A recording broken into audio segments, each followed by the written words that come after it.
Alright guys, BLM here, back with another live stream. I am doing the normal switching of things because Twitch sucks. There we go. Alright, again, playing more AC2. We got some stuff to talk about, but it's probably not as much as recent streams. Obviously, Celebrity Big Brother is done. We're kind of waiting for BB Can at this point. What's we got? Australia's Fiber, obviously. There was the merge episode, which was very underwhelming.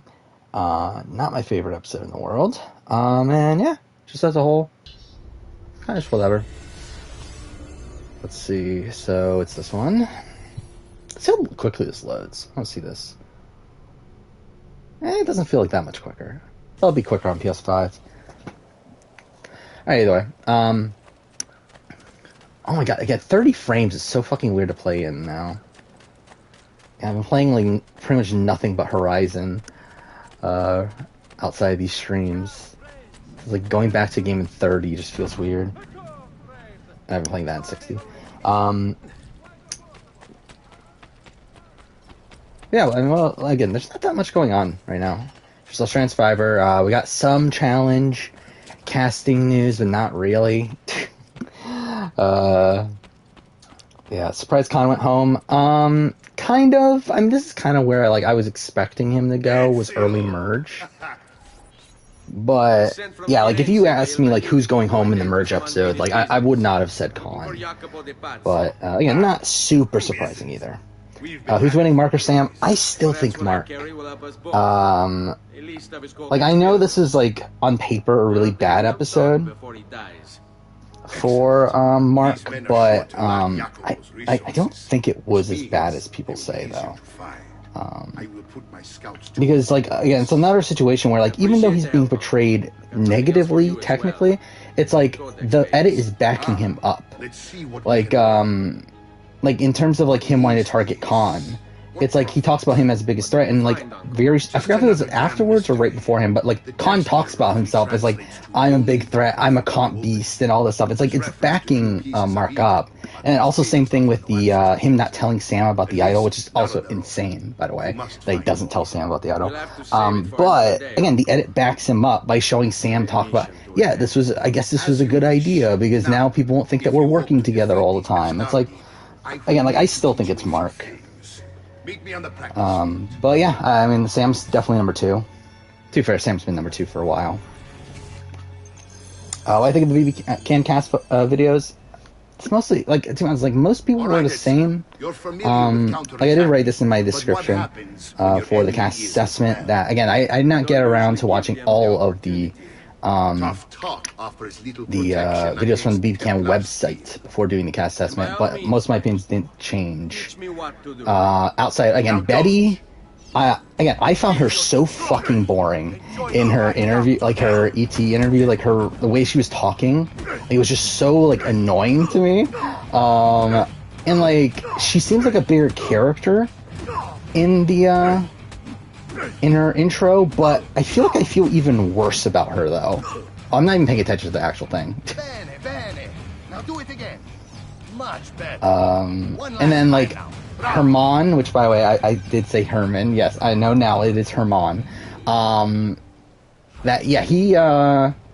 probably, I think he's definitely a more high variance player than I was, seeing him as, based on his bio and everything. Where, I mean, he does come off very used car salesman-y, but that might just be his customer service voice sort of thing. Maybe he's just actually different in real life. But yeah, I don't know. It could go either way with him. Outside of that, again, it was mostly the same. Yeah, I think most of my opinions on everyone else is pretty much what I was expecting. Can I? No? What the fuck? Whatever. Let's see. I'm trying to scroll back in chat to make sure I didn't miss anything too big here. I think Kevin is going to be the Brian Hart. Potentially. Actually, I don't know if he's going to be Brian Hart necessarily. He's a very high variance player. He's either going to flame out right away, or Relay the funnel. he's like No man moves a until decent you've player stolen the that hits. probably makes it far. But even then, like I don't know if he's gonna win. Like I find it tough to believe he's gonna win this season. But yeah, I mean, See if Jacopo's lackeys won't leave he'll be fun TV though. Careful. Either way. They will be expecting you. Let's see. Yeah, I think the season of AU is lacking big characters at this point, because again, I think their big characters were Sandra, I guess Nina, I mean Khan to a degree, but even then I feel like they were underutilizing him, Chrissy, but it's like most of this cast is just not super interesting, especially now that like we're having like Geordie come out as this like big character, where like I very much feel like Geordie is like someone that would typically be like a fun side character, like someone that would be fun to have like a few confessionals of here and there, but like he doesn't feel like the type of person that would normally be a main character on any given season. Where am I going? What sequence am I on? I genuinely don't remember. I'm doing Tuscany, right? Right? Or am I going to Leonardo?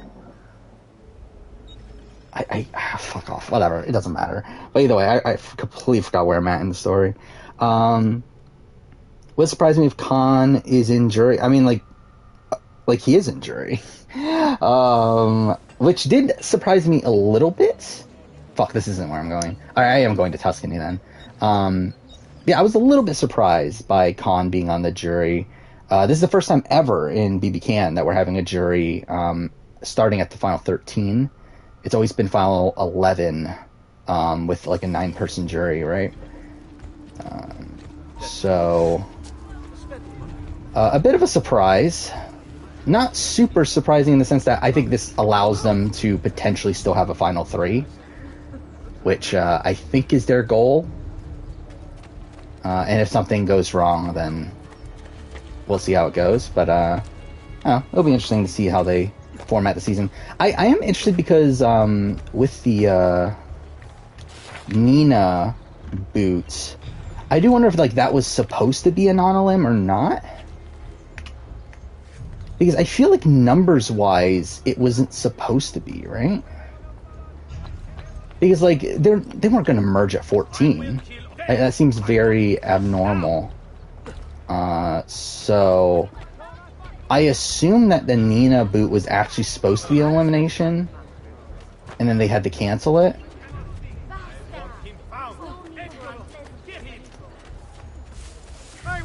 Alright, going there. Yeah. Alright, let's try and get caught up on chat still. Kevin from BB Can 10 said he wanted to play like Ryan from BB Can 6. I can see it. I mean, obviously that's not good, but I don't think that's out of the realm of possibility. I think he is going to be like, he could very much... Are you fucking serious? Wait, which guy am I trying to kill? Alright, let's just pause this real quick. Okay, just trying to get caught up on chat. Apparently Stephanie's friends with Jamari. I did see that. Also, like, there's rumors that Kyle and Moose know each other because they went to college together, right? Or at the same college at the same time. And I think Kyle follows Moose on Instagram or something like that. So that's something. Let's see. It's funny that Mark's basically just been fucked. Whatever. But either way, yeah, like the Mark and Sam relationship is really interesting. Where like Mark is always like playing very self-interestedly, despite the fact that obviously he is playing with his wife, which is really interesting. And again, I said this before, where it's like, I think this was this in my mid-season power ranking, where it's like if you pay attention on the show, like Sam very rarely talks about winning the game. Sam only talks about playing with Mark and wanting them to run the game together, while Mark is the one that explicitly says that he's back to win the game. And that's another reason why I do think it is Mark. But where again, like Sam's storyline is revolving all around Mark, while Mark's storyline isn't necessarily revolving around Sam. I don't even know why I'm bothering doing this. Hey, if I kill this guy, it should be good though. Oh, is that the right guy? Oh fuck up, it's that guy. Well, this went really well.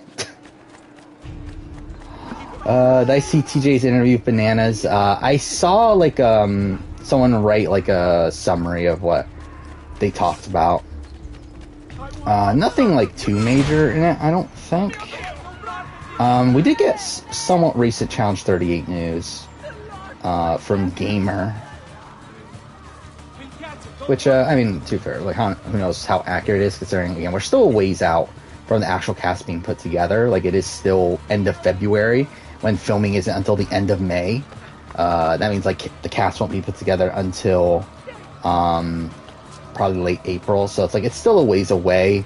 But according to Gamer, again, most of the MTV people are going to be the same people from recent seasons, with exception of probably Tony, and then like a chance of Bananas and who was it? Jemmy, Marie, and one other person. Sylvia, I think, is the four.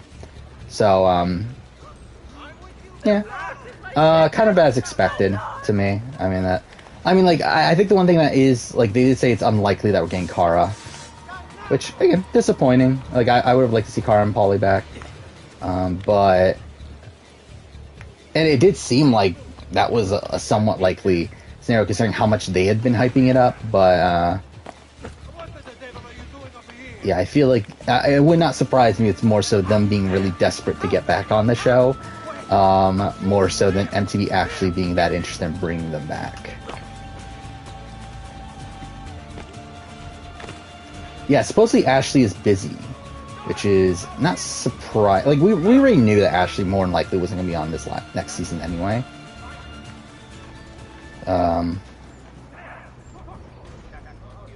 But yeah. So yeah, no Ashley, no Big T, no Corey, no CT.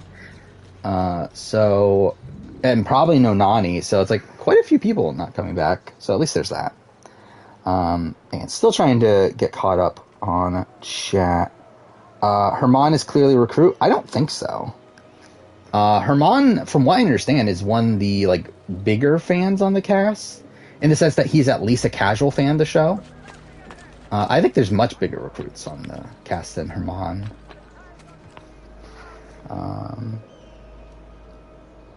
Sam's gonna win again. I don't think so. I mean, like, she's still number 2. I think her equity probably went up a bit. Again, I do think this was a very good episode for her. But it doesn't like completely discredit Mark's edit beforehand to me. Or again, I still think the edit is showing Mark as correct. Is Tanisha the person that said that she was booed up? Yes. Which also, she's a single mother, right? So that's so far. Is BB Can 10 going to be airing live on Paramount Plus? I very, very much doubt it. I don't think so. Aki was a merge tribute and he was on a jury, but wasn't the merge at Final 11 on that season? Or is it 12? No, it was 12, but then Lee got medevaced, right? Or got, like, not medevaced, but quit because of a family emergency. So, yeah, well, but then again, I think with All Stars, wasn't there going to be a jury removal twist or something? That, and also All Stars was going to be a Final 3. And then Lee's quit, like, messed things up. Stephanie surprisingly not recruit. Not surprising to me. Stephanie felt like an applicant to me. I think Stephanie very much knows her archetype and is playing up to it. I still don't think she's going to do well. But I think she knows what she's doing, though. Which tower is it? Is it this one? I think I have to go to the other tower, right? Oh, fuck off. Rooting for Marty? Marty seems fun. I think I said this in my cast assessment that, essentially he is like the best case scenario for his archetype of like the older guy. I'm probably not like I think like Cliff is probably the best case scenario, but I'm like he's like relatively high up there, and he seems like a fan of the show. Seems likable. Yeah, I mean he seems like to tick all the boxes you would want from someone in the older guy archetype. Though I still don't think he's gonna win, but yeah, he's not that old, but he's old for Big Brother, and he is the oldest person on this cast by almost he's like 8 years, right? So that is quite a bit.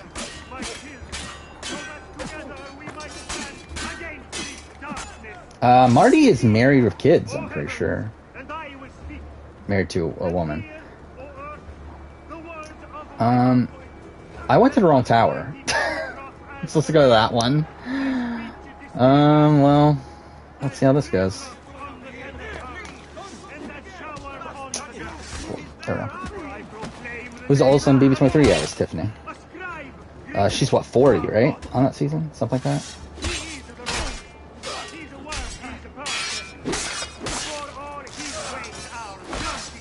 Cast is too young? I believe this is the second oldest cast ever for BB Can. I believe this is the second oldest, only to last season. Where I believe the average age is like 28 and a half or something. Which most casts are like around the 26, 27 range. Which again is kind of insane that I saw that stat that like it's at the point where the average age for BB Can is essentially my age. If not like slightly older still, but still it's like that's kind of depressing. That's kind of getting to that point. And like a BB Can 3, I think its cast, the average age for BB Can 3 is younger than me. So fuck me. But yeah.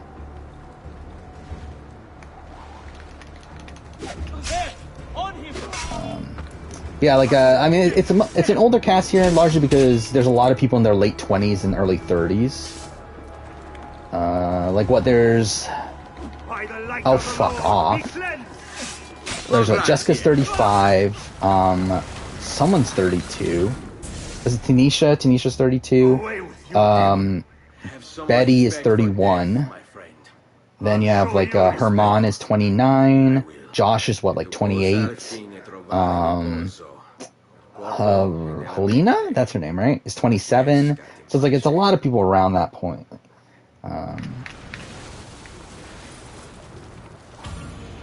Okay. I don't know why I did this one. Like technically, I should be doing these two that are inside the city last.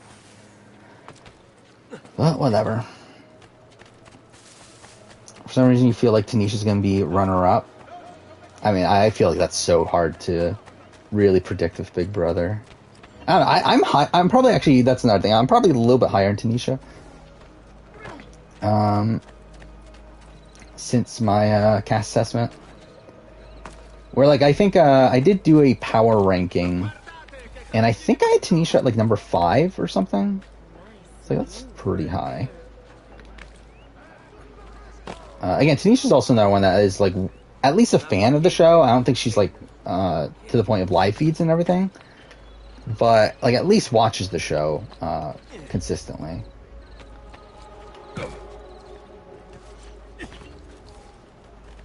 There we go. Kyle's your winner pick? I like Kyle, but I do feel like there are some red flags. I did listen to so Taron Armstrong streamed yesterday and revisited the games of Among Us that he played with Kyle, which I thought was interesting, and very much felt like Kyle is one of these people that is going to be like very tunnel vision in the game, like is someone that is going to like probably like is someone that like I don't think it's going to be easily manipulated, but I think it's someone that is going to be so like set on like having a certain target and like kind of be blind to the things that are happening around him. Like that's kind of the vibe I get from Kyle, where I can see him being like one of these people that is like leading the charge to get rid of this like big target, and then he's just like the next boot immediately afterwards. Like I don't think he's going to be the best at like threat management. Distracted. Killed. It will be okay. If he does come, if it happens, I keep moving. Never in Can I actually do this? Ah, no, he got too far away. Damn it. That would have been awesome. Where to sleep? He's here! Mussolina winner picks. Yeah, I like both of them. I'm kind of a bit disappointed with Selena in the sense that like I thought she would be like a lot more game savvy based on like her bio and everything, but then or not even on her bio, really based on her like occupation, or I mean the fact that she's a master student and everything, and then that she's like a fan of the show. But I don't know, it doesn't seem to be all there game wise, but I think I will be rooting for Helena at least. We'll see. Still time for you to clear your conscience. We gather at the church when a meeting is called. Can't wait for Survivor, the youngest cast. Yeah, I mean, what, this season's one of the oldest, right? 42. So like, I feel like it's gonna be one of these things where like we're gonna have like a lot of people that are like 16 to 22, and then we're gonna have like a lot of people like 45 to 50. Like I feel like that's kind of the direction Survivor's going at this point. Looking at the pictures, thought Helena would win. Yeah, me too. Again, Helena and Josh were my top two, just by looking at the cast photos. There we go. I mean, like, too, for, like, when it comes to 16-year-olds and stuff, I think they're going to have, like, one token 16-year-old on the cast. I don't think they're going to, like, fill the cast with 16-year-olds.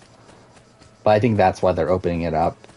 I do find it weird, though, because they always like, the thing about younger people on Survivor is I feel like they always, like, pick, like, not normal young people on Survivor. It's, like, usually it's these people that are, like, very, like top of their class, like going to like a really big college, and like it feels like they don't cast normal young people. Something I was listening to the RHAP interviews, and like they mentioned that like Lydia is probably like one of the first young people to just be kind of like a normal person. And like I didn't even think about it until recently. That's probably the case. I mean, like maybe Julia Sokolowski, debatably, but like it very much feels like a lot of the young people that are cast are people that are. Will Wall is pretty smart. Thanks, friend. I mean, just by the way he talks and everything, you can tell that he's like above the average intelligence for 18-year-old.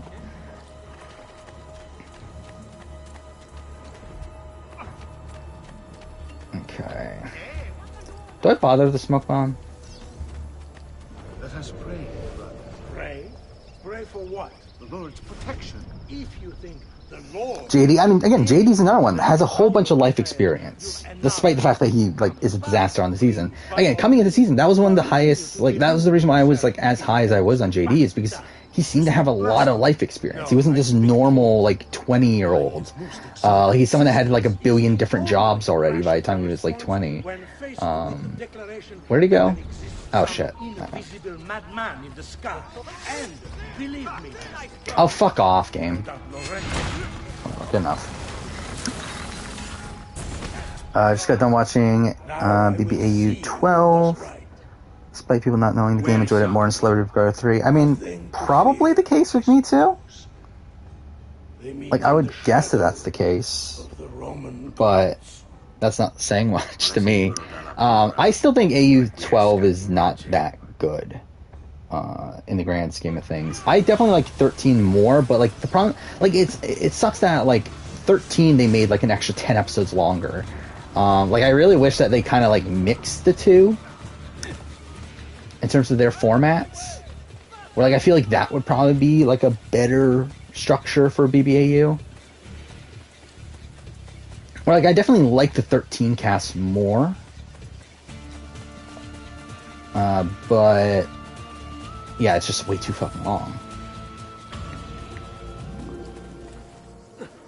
Alright, one more.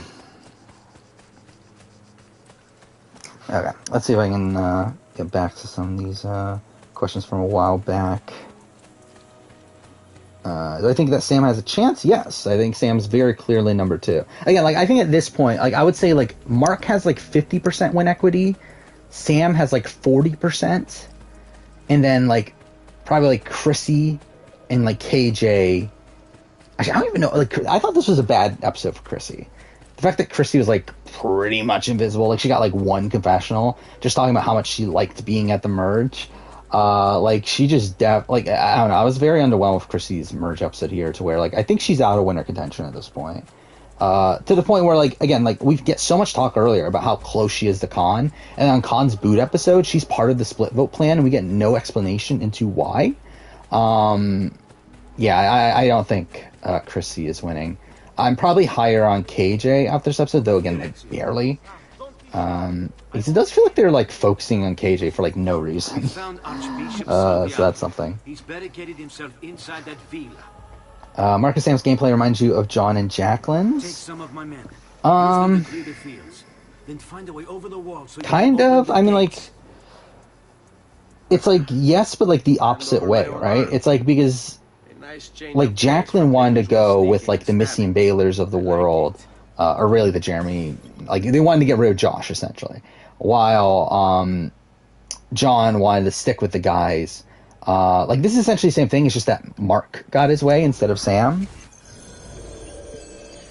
I do feel like that's an underwhelming element of this, of like what's going on right now too, is that I do feel like Sam has very much surprised me in terms of how good she is as a player, and I feel like it's kind of underwhelming to see now that she's like kind of lessening her potential in the game because she's there for her husband. And is essentially like taking out people, like now like took out Khan, someone that was clearly her pawn, because she's there with her husband. So like I feel like Sam's someone that I wish we got to see on her own again. I warned you to stay away, It's that guy, right? You should Oh, isn't that? Where the fuck is he? Oh. Pfft.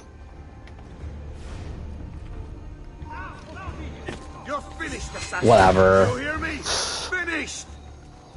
You Templars. Are we singing the same Wish Mark didn't get his way. Yeah, I mean, he didn't either technically, but it's like, I mean, he did, and like, again, like I do feel like the edit is leaning still towards Mark, even though he did get a negative merge episode here. I would not be surprised if Sam, because again, like I was thinking like maybe Sam and Mark go like have a deep run together. I would not be surprised if Sam goes out relatively soon, to be honest. Tear him limb from limb. Let us paint the walls with his blood. I know a lot of people are also talking about how the Jordy, like obviously Jordy is like shown to have gotten one up on Mark with the idol stuff. I still expect like Mark to win that battle.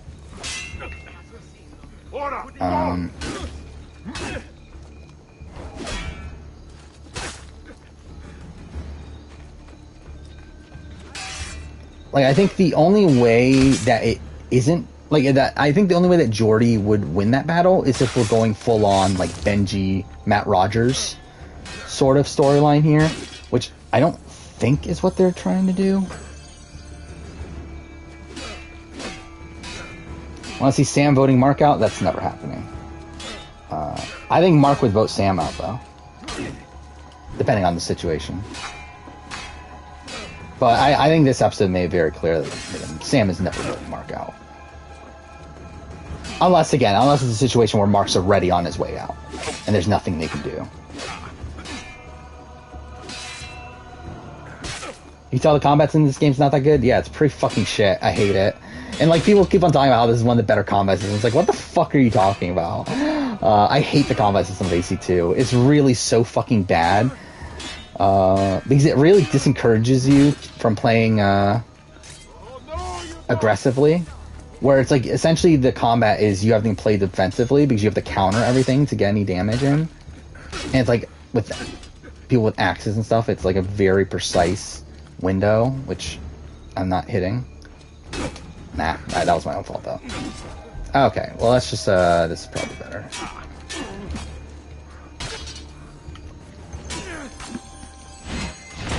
There we go. Thoughts on Khan being the first member of the jury? I mean, like, it kind of makes sense. You come for him. Emerging only Yeah, like, if we're going by, like, Survivor US traditions. Makes sense. I mean, he's like pretty much a prototypical merge boot. But again, I was not really expecting it. To be honest, I don't know who I was expecting though. Because like I didn't think it was gonna be Shay. Basically, I've said this for a while. Like I think Shay's probably in it for the long haul, probably as like a final hurdle for the eventual winner. In a similar way the Flick was last season, and like the way that Brooke was in All Stars. I would not have been surprised if it was Chrissy, but like I don't know how that would have happened. I feel like Chrissy also fits that mark. But I don't know. I don't know who I was really expecting. Like maybe Josh, but I felt like obviously by like very early on in the episode, I thought it was apparent that Josh wasn't going home. Really? All right, cool. My picture went in sleep mode, so that's cool.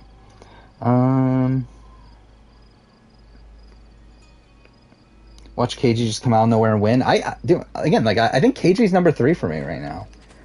I think there's a chance. Now, I would have wanted a stronger premiere from her, like to make her like a true, like to put her like really in winner contention. Because like really most of her storyline comes like after Sophie leaves the game. But yeah, I mean like I think now there's a storyline at least. Like I think she's after Mark and Sam, probably the most likely after that. So that's something. CVB review's done, actually. It is going to be coming out on Wednesday, though. I finished that and the player ranking. I really rushed those two together. Well, I mean, the review was pretty much already done, except for the final week. I just had to do the final week, and then, the player ranking is not that long. Shocker, right? It's like 30 minutes. Most of it is on Misha and Todrick. I believe over, I think it's like 12 minutes of the 30 minutes is on Misha and Todrick, so that's something. Actually, no, I'm misremembering that. Todrick is 6 minutes, Misha is 4 minutes, Shayna is 4 minutes. So like those three together is about half the video. Todrick still has not done any interviews. I believe he's also canceled some like upcoming concerts and stuff. So that's something. There's been a lot of weird stuff going on social media these last few days. Like we had the Big D Whitney feud.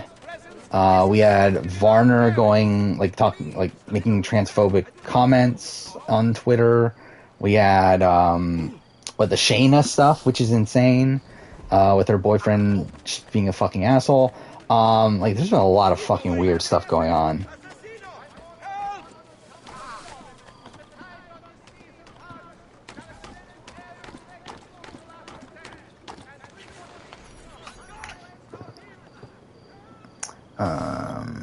Do I think it'll be Final 2 or Final 3? I don't know. I mean, how many episodes are left? There's There's 11 episodes. We're at the final 12. I'll have more names for my list. I don't know. I think they want... I 100% think they wanted a Final 3 coming into the season. The question mark is, does the Nina situation change things up?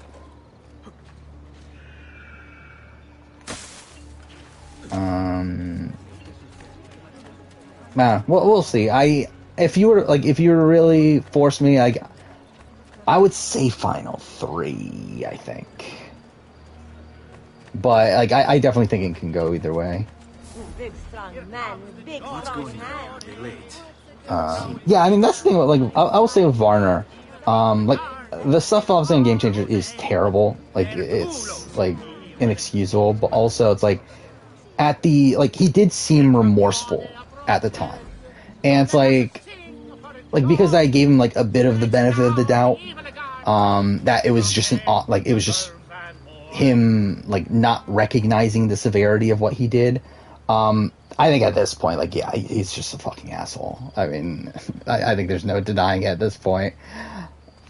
And too, even by the end of Game Changers, it was already like on the point where it was iffy with the fact that he was like trying to promote his book at the reunion show. Immediately after like the talk about his comments, so it's like, yeah, I mean, I just think he's kind of a dick.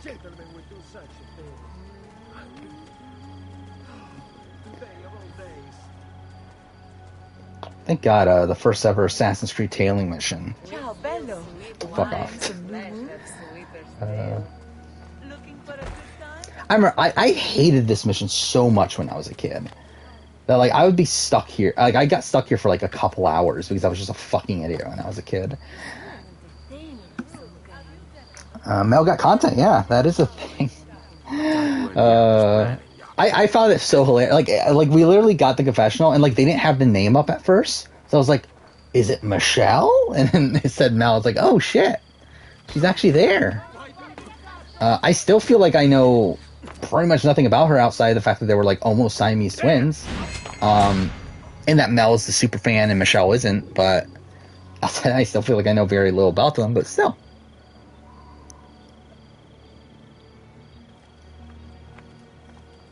I haven't looked at the confessional count for this episode just yet, but how many did she get? Did she get like 2? Something like that, right? Who got the most confessionals for this episode? Did anyone do a count yet? I'm assuming the person that normally does the count is going to wait until the end of the week because that's what they did last week.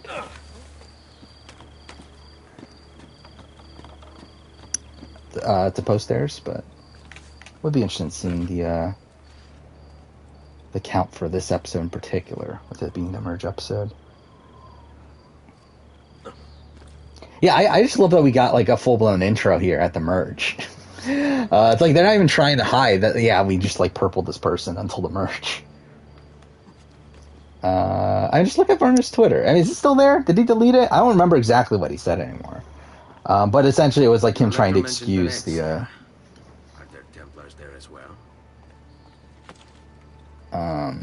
Actually, wasn't it like him saying that they like that transgender people aren't part of the LGBT community, something dumb like that? That he doesn't include them in his community or something like that. I think it was like something dumb like that, but whatever. Is lava better than fire? Yes. It's still not ideal, considering it's like a commonly used like American word or like American word, English word. But it's fine.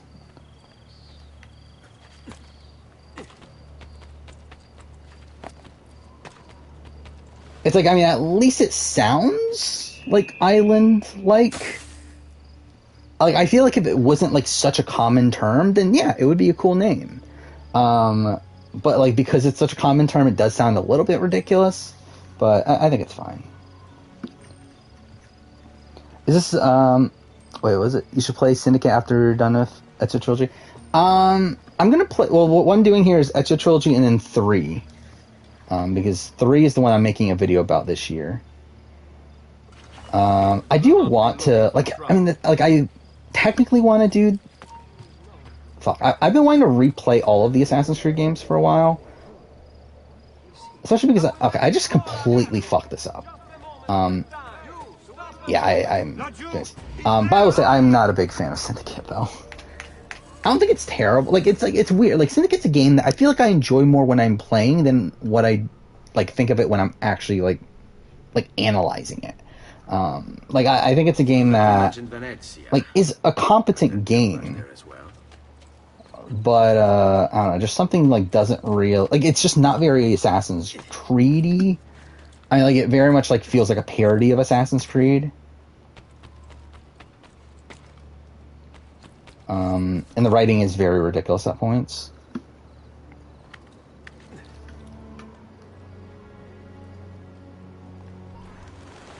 Come on, I hate this fucking mission. Do I think Tony's actually coming back? Yeah. I mean, like, I think it's very likely. Like, I assumed he was one of the more likely people we were going to be seeing back. So not that surprising to me there. Syndicate's not the very glitchy game. Like the game that's known for being very glitchy is Unity, but Syndicate is broken on PS5 from what I understand, which actually would make it funnier to play. From what I understand, it's one of these games that like did not translate well in backwards compatibility on PS5, where like if you play it, like a whole bunch of assets are just like flickering and stuff. I think it'd be funny to play here. I really want to replay Black Flag. Like that's something I was debating on. Is like, should I wait until next year? Because like I'm gonna be playing it next year anyway because next year's the 10-year anniversary. And like I've been doing these Assassin's Creed retrospectives one per year. I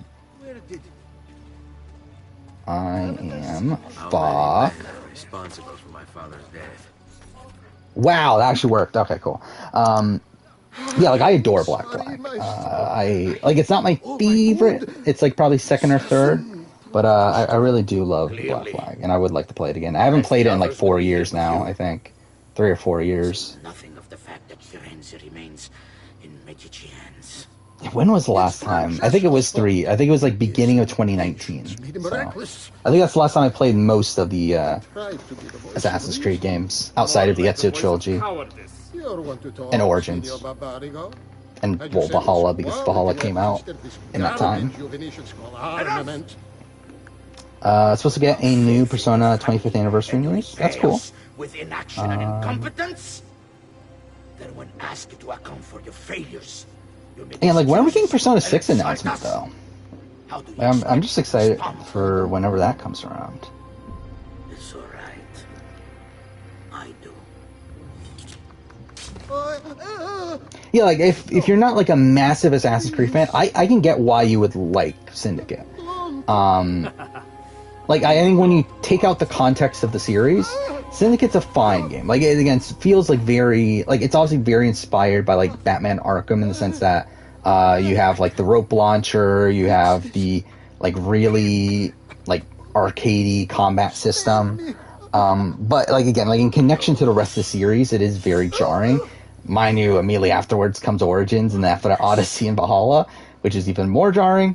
So sorry to have But assassin. yeah, it definitely feels a bit out of place in the series, especially up until that point. Expect you to follow. That I didn't plan for. Did I hear about Sydney's new auction? No, I haven't. What is it? Is it Russell Hantz related? Yeah, I did see the new Pokemon announcement.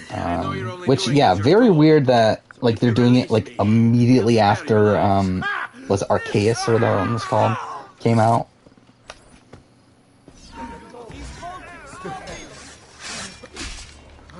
Yeah, like on my series ranking, I don't even remember where I had Syndicate. I think I had it like number 8 out of 11.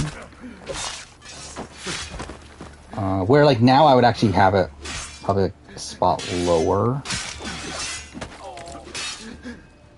Where it would be 8 out of 12 now.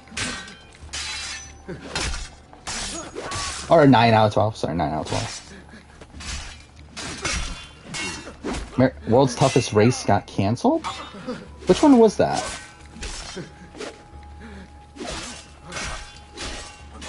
Was that the Eco Challenge one, or is that a different show? She's doing a blind auction to be her date to the barrister's ball at her law school. That's something. Doesn't she have a boyfriend? Like, why isn't she just going for a boyfriend? Actually, I guess the rumors are she's dating Russell, right? Yeah, so it was the Eco Challenge thing. Yeah, I'm not surprised that's canceled. Fuck off. I get the combat system in this game. Such shit. I really hate it. Like, thank God Brotherhood exists. Oh, you can't even kick in this game. God damn it. Wow, I actually got that counter. I did not think I was going to get that. It's usually like very difficult to counter with hidden blades. But it's usually easier to actually get attack in. Oh, fuck off.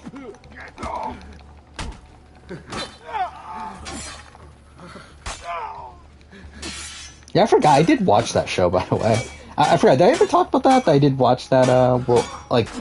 Whatever the show that was on Amazon Prime. I think that's the one we're talking about, right? Because I'm pretty sure that was the one that had Mark and Sam on it. And yeah, Michaela and Rhino for some reason. Excuse me? How did he not get killed? Whatever.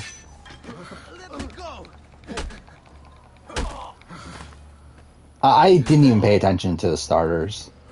I did see that the fire one is like a T-Rex, right? Or is a dinosaur. Actually, I'm an idiot. I didn't even need to fight them. I could have just went up to him and killed him. I'm just an idiot. Yeah, I didn't pay attention to the other two, though. Do I think CBS Challenge is here to stay? I think if the first season does well, yes.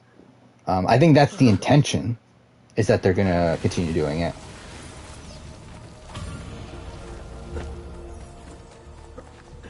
Okay, so that took 45 minutes? I didn't think that took that long. Alright, whatever. So next up's probably a short sequence in the game. The main series of the challenge is on MTV. But everything else isn't. Obviously, the All-Stars been on Paramount Plus. All the War of the Worlds shows are going to be Paramount Plus, and then Challenge CBS is going to be on CBS, and then Paramount Plus the day after. By the way, I haven't talked about the rewatch, which I haven't been focusing as much on the rewatch this last week, because I've just been playing a lot of Horizon, but I did watch actually a decent amount of Total Madness, right? Like, I'm on episode 12, I think? Or I finished episode 12? So it's like I'm nearing the end, actually. Which, I don't know. I'm just kind of on. I don't think we're going to get the Armor of Altair, just because I don't think I care enough. I usually do. I think I've only done, like, one playthrough in recent history of, like, not getting the Armor of Altair, but I don't care enough to do it. Every one of them. I just kind of want to rush through the Ezio trilogy here. Never before believed I could desire the death of others so badly. Nor I. Why is the flagship... Like, why is it not trashy anymore? I think because they don't want it to be trashy. I think they want it to be America's fifth sport, as they promoted at War of the Worlds with. I found that hilarious, by the way. That was actually in the trailer. Like, some say the challenge is America's fifth sport. Just failed this shiny Pokemon? That sucks. In, Arceus? Arceus, right? That's how you pronounce it. This cape identifies you as a friend of the Medici. I always found this dumb, too, that you get this, you get the, Medici cape, or whatever, but, like, it's only good, like, during the next few sequences, and it's only good in the city of Florence, where we don't come back to Florence till after it's already not useful anymore. But whatever.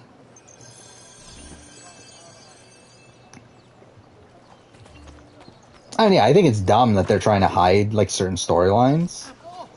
Because they're trying to focus on the competitive, like, nature of the show. But, yeah, I just feel like that's the way that, MTV's trying to promote the show nowadays.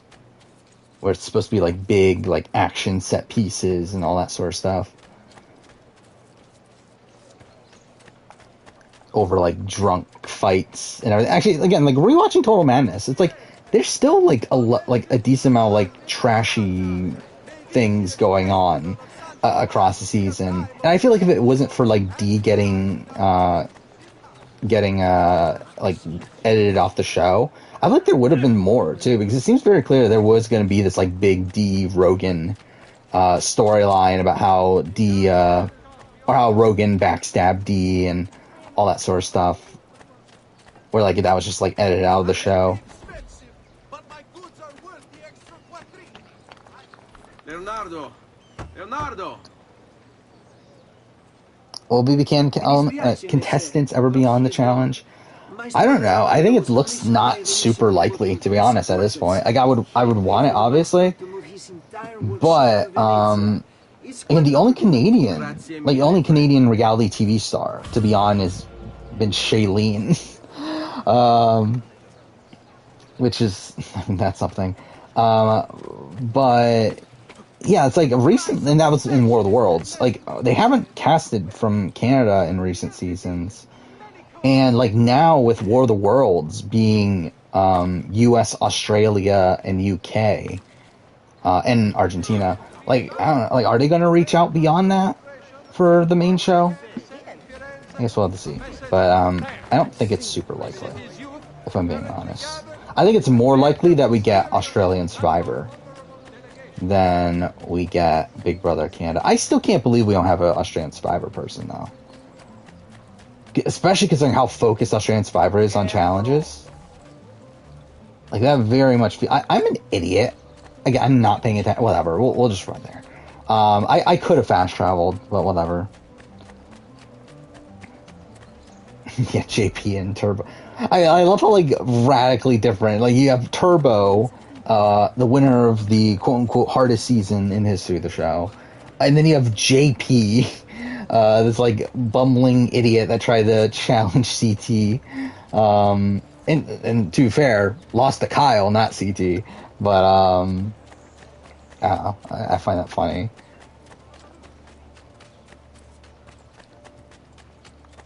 I wonder, like, have they ever called JP back? Are they interested in a JP return? No one from this season of AU feels like challenge material. Yeah, I think that's about right. Like, maybe Nina. But I also feel like Nina is, like, probably a bit too, like, not trashy. But she's not casting for trashy. But again, like, I feel like she's she's got better things going on than to be on the challenge. Who else is there? Yeah, I mean, there really isn't that many. Maybe Brianna. Like, Shay, I guess, but, like, I feel like there's better... Like, I think Brooke is a much... Look at all this pop-in. Whatever. This PS5 version's so fucking broken. Well, whatever. Yeah, like, I feel like, yeah, like, Shay is, like, maybe, but I feel like there's better options. I mean, who is Jordan? I mean, I guess they could cast him, but I don't know how interesting he'll be.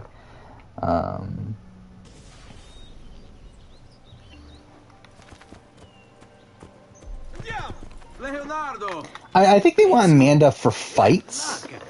Like, I think they want her for, like, feuds with, like, Tori and stuff, but I don't think they necessarily want her, like, to have, like, trashy fights, though. Flick from Brains vs. Brawn would be a good pick. Yeah. I think it would be a fine pick. Like, I would actually be more interested in, like, the Kez on the challenge, I think, than Flick. Well, like, I think Kez is a more fun personality than Flick. Like, Flick's just kind of boring. I think I figured out how to make a man fly. Yeah. Would a reality winner showdown be a good idea? For what show? For the challenge? Or what? Either way, like, I don't know. It's, like, very specific. Where, I guess it's easier to cast than Winners at War. Considering you would have less winners for, like, one of Survivor, Big Brother, or Amazing Race. I don't think there's a point with Amazing Race. Like, it'll just feel kind of weird to do that with Amazing Race. Why? What do they want with us? I mean, to be fair, like, I don't think any of these shows are really gonna do it, but, like, I feel like Survivor would probably work out the best, especially because you can break up the tribes into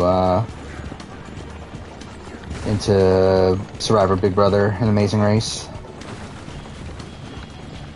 They're trying to climb on board. Knock them off. Okay. Ben for the challenge? Someone's on top. I think I'm good. Turns to make the carriage roll. I thought Ben was kind of boring.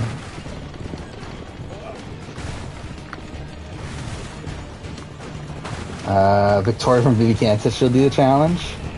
think that would be fun. I don't think it would go. Actually, I don't know. It could do like she could do okay. I don't know if she's winning a season, but like she could probably make a deepish run, depending on how like into it she is. I'm still getting the buy followers thing.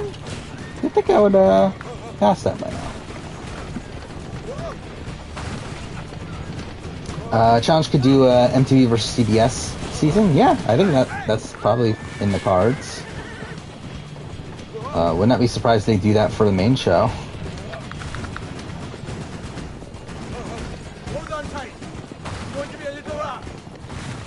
Someone commented, Kez and Flick are thick as thieves.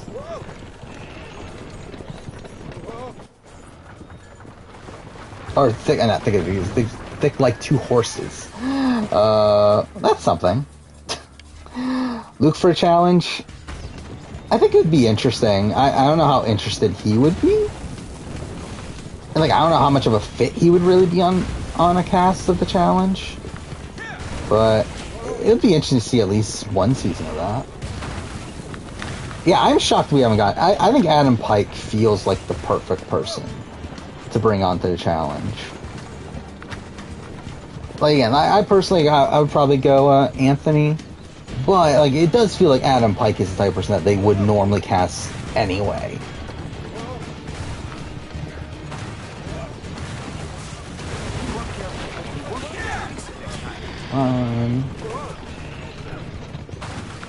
SAG Awards were today?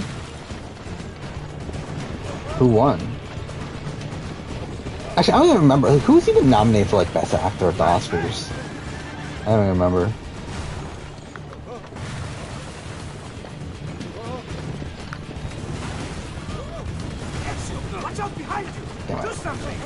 I think MTV vs. CBS would be fun.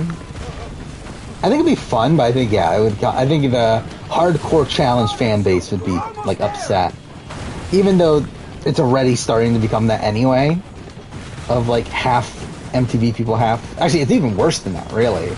So, really, I mean, doing MTV versus CBS is actually probably a godsend for casting, considering that means that they're forced to put more... They're essentially forced to have half the cast be from MTV. Which they haven't been doing recently. So that would actually probably be for the better, realistically. But yeah, I'm sure like people would be upset. Of like, oh, look where the show has gotten to. Half the cast is from CBS. Have I seen Ike and Dimitri's YouTube channel? I saw it a while back. Are they still doing it? Like, I knew they had one, and it was doing pretty well. But, I haven't seen it in, like, a few years. I still can't believe Ike and Dimitri are still together, to be honest. Definitely did not expect that to be, like, one of the long-lasting showmances in BB Can.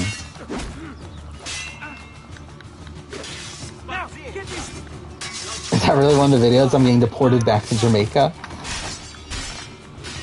I remember they did have like a lot of like clickbaity sort of titles, like pertaining to her being Jamaican.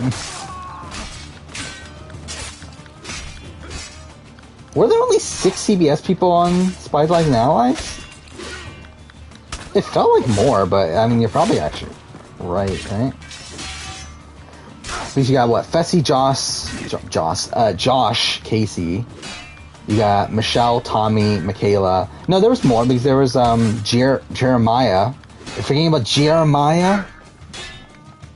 I mean, there's at least 7. Lauren Coogan. That would be 8. But, he's again, Love Island is technically CBS, but, either way. And you're forgetting about the best characters. Actually, I should get on my horse. I'm pretty sure they let you keep the horse, right?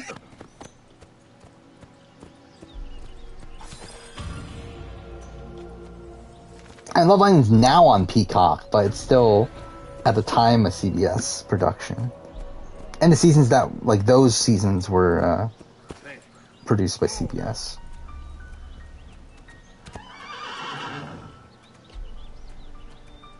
Yeah, Kevin and Peely were like broken up already by the time of BB Can 5, right? Like when the season started, they were broken up, but then they got back together like immediately afterwards. Yeah, we've heard that. Yeah, Love Island's probably not going to be on the CBS spinoff anymore, which is kind of weird. Then, like at that point, I feel like you might as well just keep it to Big Brother, Survivor, Amazing Race. Like not even bother going for like Tough as Nails and like these other like random shows. I think you might as well just stick with the big three, but we'll see when the cast comes out. It'll be interesting either way. To be fair though, what I'm excited for is the Survivor, Big Brother, Amazing Race part of it.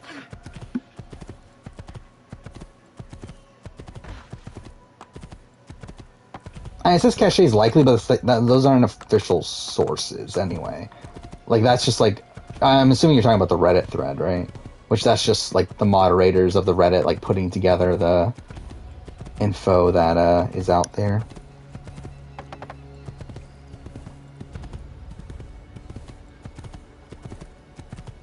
Yeah, I did see that there's rumors about Kelly from Amazing Race 32.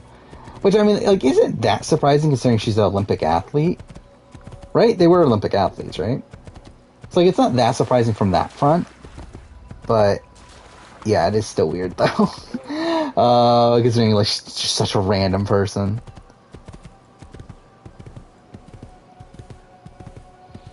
Well, we know that Tough as Nails people got called.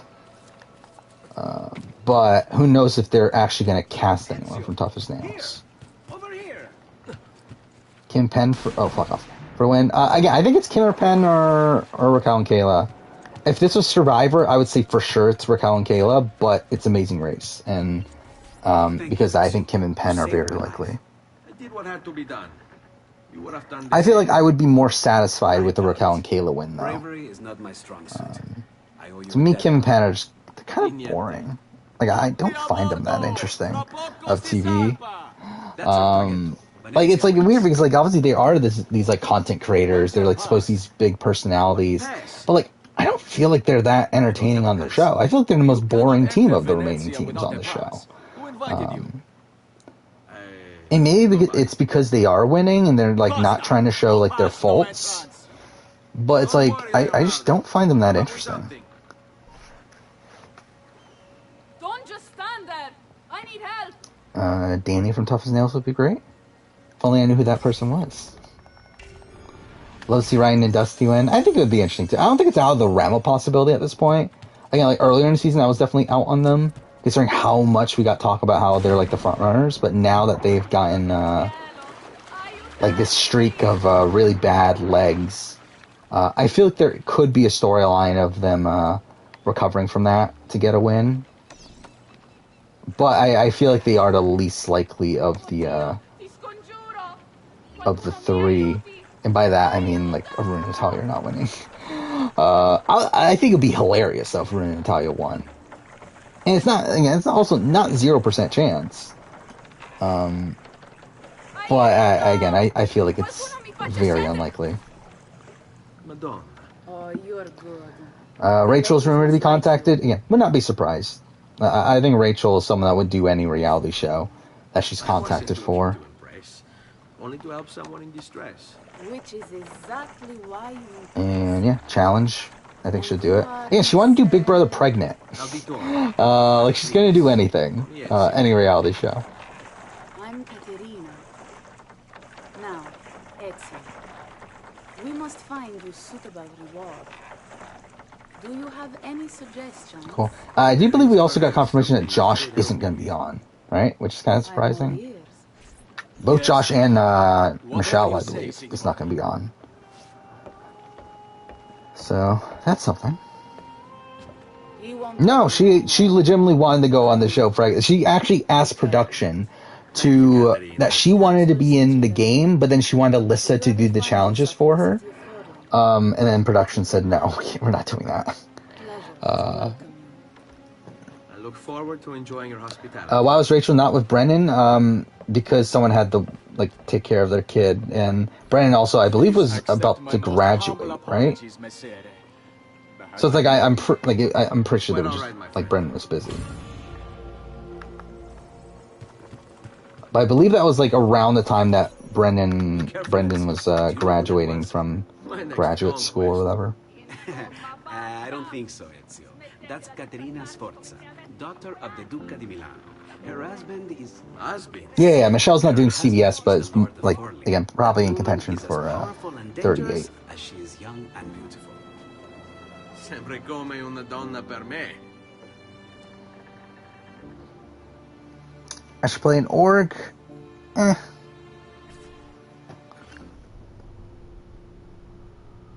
think if I were to do it, I would have done Sequester. I think that would have been interesting. Do a Sequester mini when those were a thing. Everything all right? Better than all right. You're making amazing progress. At this point, I probably wouldn't care, to be honest. Why are we stopping? Prolonged exposure to the Animus can have, am I going to do a casting Amazing Race Legends? Probably not. It's nothing to worry about. You haven't shown any of the symptoms. Like, I don't know what that would even look like, considering, yeah, like, Amazing Race casting videos are just weird, because, like, they're not going to do it. Same thing with Big Brother. It's like, they're not going to do these casts. Like, it's not really worth doing, like, all these different themes, like, with Survivor, because, like, with Survivor, at least there's a plausible, situation where they actually put these groups together. With Big Brother and Amazing Race, it just feels like I'm just, like, doing it for the sake of it. Like, it doesn't feel like there's a point to it. And they kept him anonymous for way too long. Sometimes it just all feels so unrealistic. We're being careful with you. 25 hours into Horizon, doing a lot of side content. Me too. I'm 30 hours in right now. And yeah, dang it, I think I'm around halfway through the main story. Because I did look up the number of main missions. And I am like around the halfway point in that aspect, but I am still doing a lot of side stuff. And I haven't gotten to the like I've only done about half the map. So yeah, still quite a bit to go. Yeah, we'll be doing a review whenever I finish it. So what's the plan? It'll probably be like the Cyberpunk review though. Which I did unscripted. And I probably won't bother Abstergo's out there. Doing a script or anything. They're better funded and better equipped. So it's only a matter of time before they find this place. We need to be ready for them when they do. I want you to activate the warehouse's defense system. I'll let you figure out how to reach the sensors. Oh, come on. Not even a hint? You still have to go to the Sky Clan? I'm past that point. Well, then again, isn't that the... Like, you're already... So, like, there's a point in the story where they give you 3 main quests to do. That's in relation to the lower leveled one, right? Because at the point that I'm at, I'm, like, I've completed one of the 3 quests, and I'm about to do the second. I'm seeing things. Do the hallucinations last longer than 30 seconds? No. So, like, I'm a little bit further than that. Is Forbidden West better than the first? Gameplay-wise, it's better in pretty much, like, every aspect. I'm still, like, a little bit, like, underwhelmed in certain aspects. Like, even though it's an improvement, like, I feel like there's definitely things that could still be done better. Narrative-wise, it's, like, we'll have to see. I feel like the first game so far, like up until this, like I think up to the halfway point in the first game, I was a lot more like, I don't know if invested is the right term, because like I am very interested in what's going on, but like I was probably, why Italy? I mean, I don't know what the right phrase is, but anyway, like I definitely, it's like a different tone. Like it's not the Subject 16. It's definitely a way different narrative. But I am very interested in seeing how it goes. A bunch of different ancestors, different dates, locations. I forgot, he can't get injured. I'm fucking it. I could have just jumped off. He became obsessed with Italy. Would I do top 10 Amazing Race teams to never win a leg? Probably not. Like maybe very, very far down the road, but I can't imagine me doing that anytime soon. After everything the Templars put him through, after everything I put him through, it's all scrambled. If we hadn't pushed 16 so hard, we'd have the answers already. Yeah, I do plan on doing a first juror ranking for Big Brother at some point. So you're after the Codex and the Vault. I knew you had an ancestor in Italy who was at the center of all of this. I'm getting disoriented from just like walking around there like that. What's number 1 in the challenge ranking? I haven't decided, to be honest. I know what the top 3 are, but I haven't decided exactly what's number 1. And top 3 are the duel, free agents, and rivals. But I haven't decided which one's like 1, 2, 3.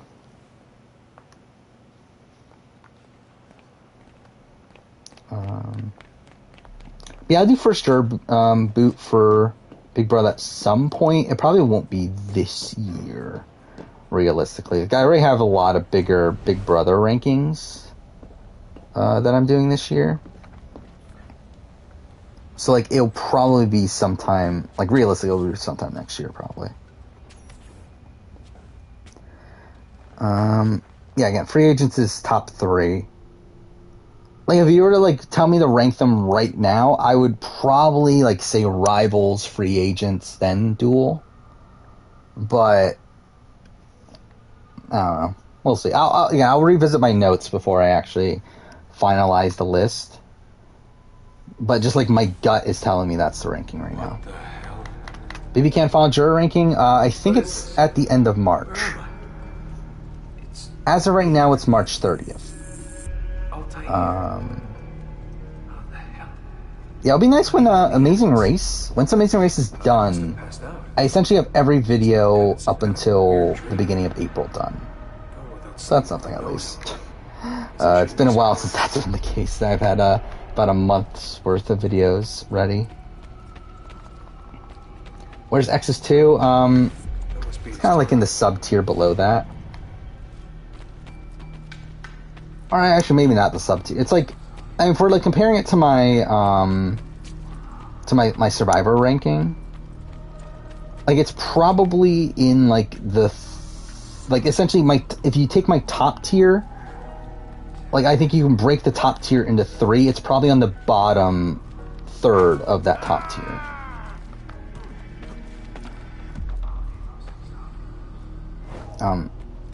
Cool.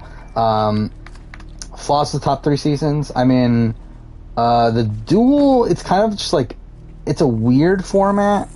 It's also like kind of like, there's like certain episodes are like certain rounds that are not as interesting as others. But it is like a very iconic season, which is like the main pro for it.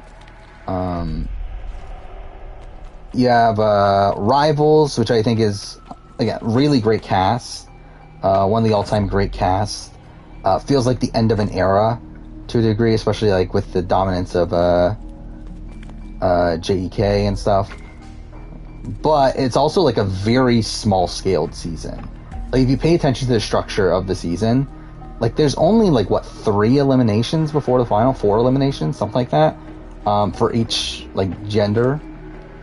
So it's like not like it's a super short season in terms of its scale, which I think that's the underwhelming element of it. And then you have free agents, which I think just the cast is probably the weakest part of free agents. Specifically, like I think there's a lot of like, it's weird because like it's a very top heavy cast, but you also have like the Isaacs of the world. You have Emily Fitzpatrick. You have a lot of duds on that cast as well. It's like that's kind of the issue there. Are we getting night 1 eviction for BB Can? No, but we're getting an episode 2 eviction, which is what they've been doing. They're already in the house, aren't they? Right now. Because what, the eviction's on Thursday. Then yeah, they probably entered the house on Friday, right?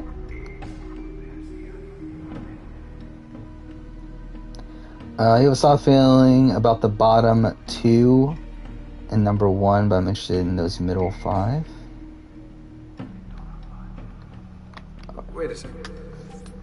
Why aren't I following up? Upset that Horizon 2 took out the ability to call out single enemies. there's a lot, like, there's some weird things that they took out for Horizon 2, I feel like, that kind of bother me. Like, a lot of minor things, like, nothing, like, super, super major, but, like, I don't like the new skill tree. That's something I don't like. Not that the old skill tree is that good. Like, it was obviously very baseline, but, like, I never like these sort of skill trees that have these, like, these smaller, things to get, like, oh, this improves your, damage by 10%, this increases your health by 2%, that sort of thing. Like, I never liked that sort of skill tree. So that's something I didn't like. I don't like the, I don't like the new medicine system. Where, like, I did like the older one more, where it was, like, essentially a secondary health bar. Long night. What a professional approach. Leave him alone. Like, this one's just kind of weird, where you have, like, this number of berries that you can have in your pouch, but then you can also have more in your,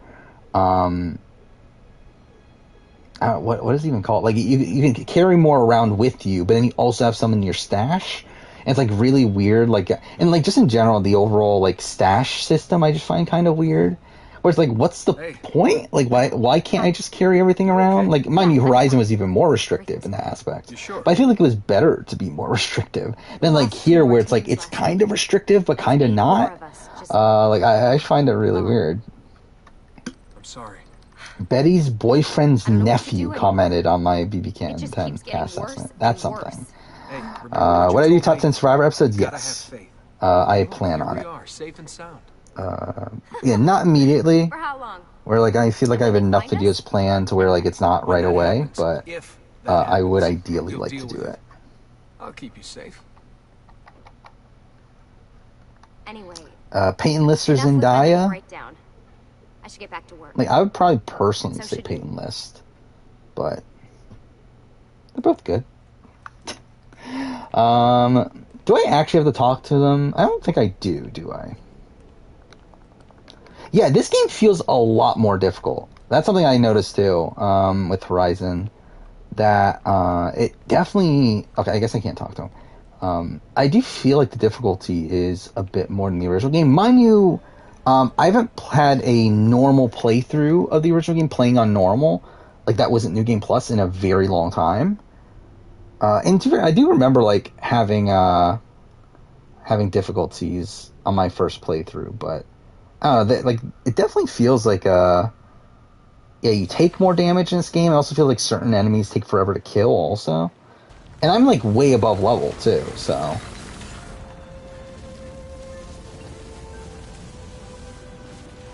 I mean, like, the main story quest I'm about to do is, like, what, level 22? And, like, I'm level, like, 32 right now. Yeah, like, I do, like, a side quest that's, like, level 30, and it's still, like, a pain to kill the enemies during it.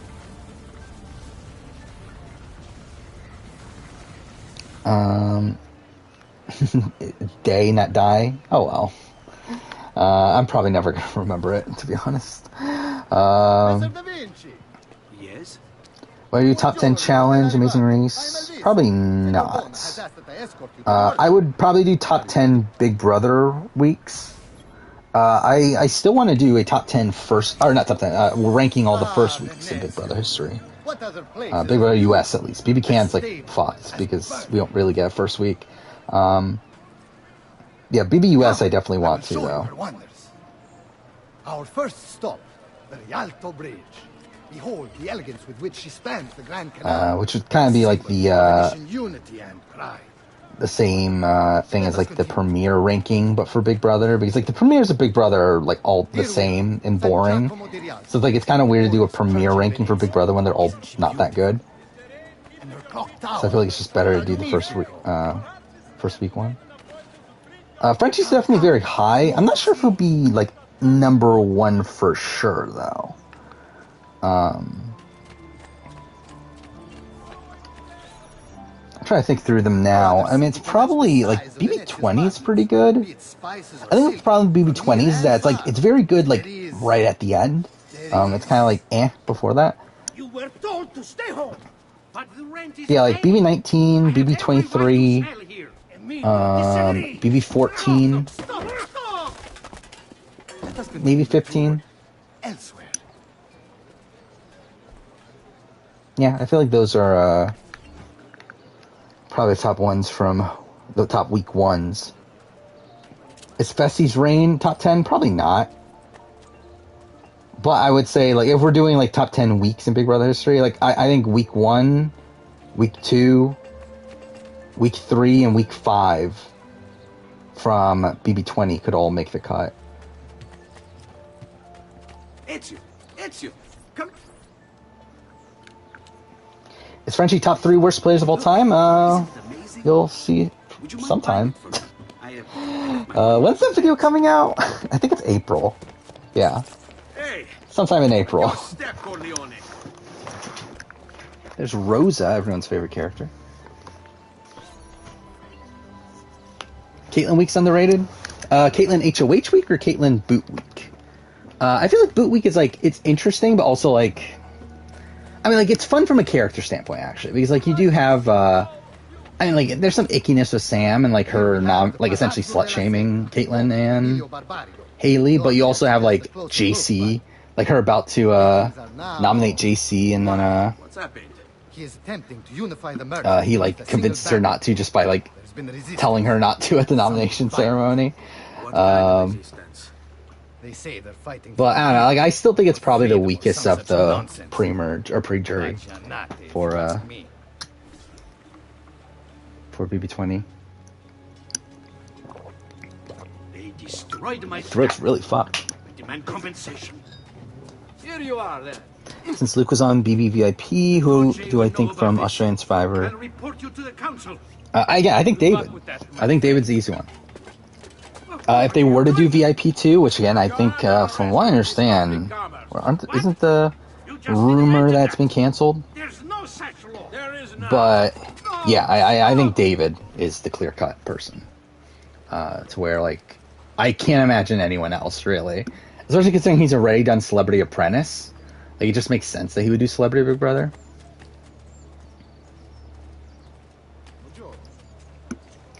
Is BB Can... I'm assuming you mean BB Can 9? Final 6? The best week? It's possibly the best week in BB Can. It's probably not, like, 100%, though. Like, I mean, like, I think there's, like...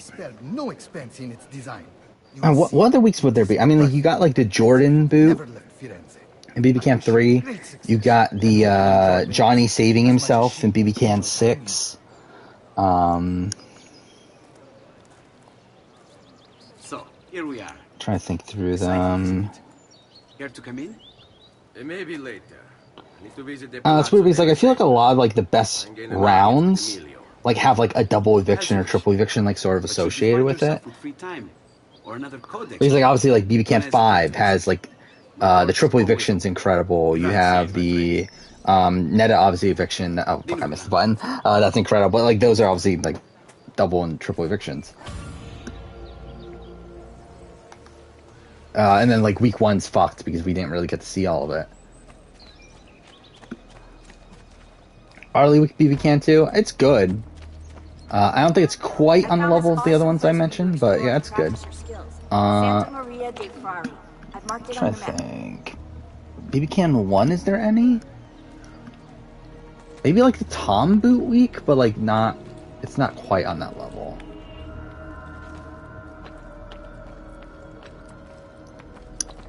By the way, I hate this sequence. Like, this is my least favorite part of the game. Yeah, I'm like, it matters also, yeah, it matters if we're talking about, like, the TV show, or if we're talking about, like, the actual week. Because, like, the Johnny week is, like, incredible from a feed standpoint, but, like, wasn't on the show. So it's like, I don't know. It's like, would it make it? Like, if it was just the feed's perspective, it's, like, probably number 1.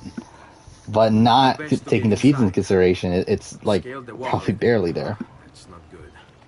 Do I think Dirty 30 was a failure? I don't think it's a failure, but I think it's a very underwhelming season by the end of it. Specifically in the casting. I feel like the casting, and then also like some issues with the format, obviously. But I think really the bigger issue is the casting.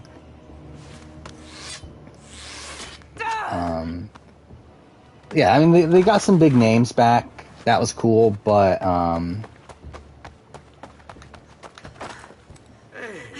still. Yeah, but the thing with BvWP is that it hasn't been officially canceled, but the rumor is that it's been canceled. Like, because, like, they did officially renew it, like, before, I think it was even before BvWP 1 even aired, that they renewed it. But then the word has been since then that they've canceled it. But, like, there's no official word from the actual network that they've canceled it.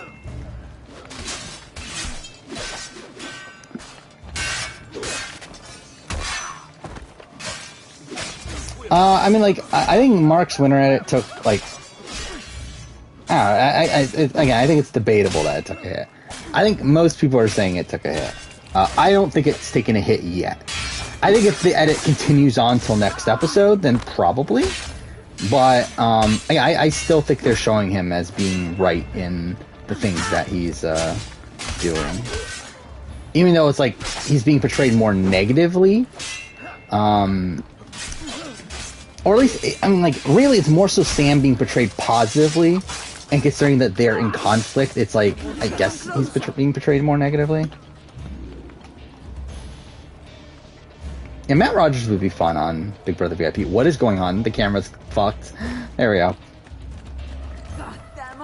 Pia would be fine. I'm not, like, big into a Pia, or not even return, but Pia being on Big Brother VIP. Quickly, they're getting closer.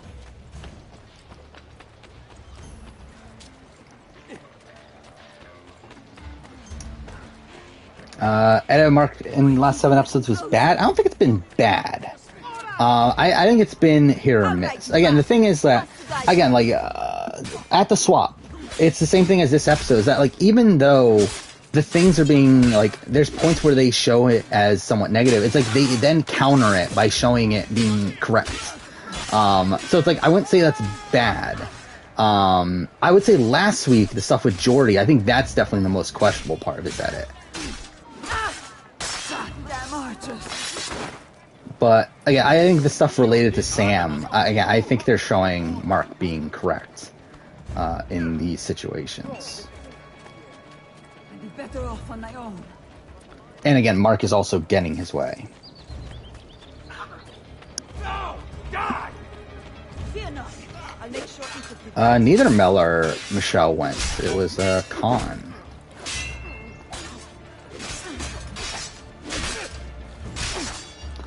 How many people on the cast for CBS spinoff? We don't know for sure. If I were to guess, I would say probably like 22 or so. Like, that's how many are on All Stars, right? I assume it's going to be around that length. So, like, I would say like 22, 24. Where I rank Khan for Merge Boot ranking? I actually just did it. Well, I just put him on the list. Because I'll be recording that at some point, the Australian Survivor Merge Boot ranking. Which isn't the most interesting list in the world, to be honest, but I said I would do it.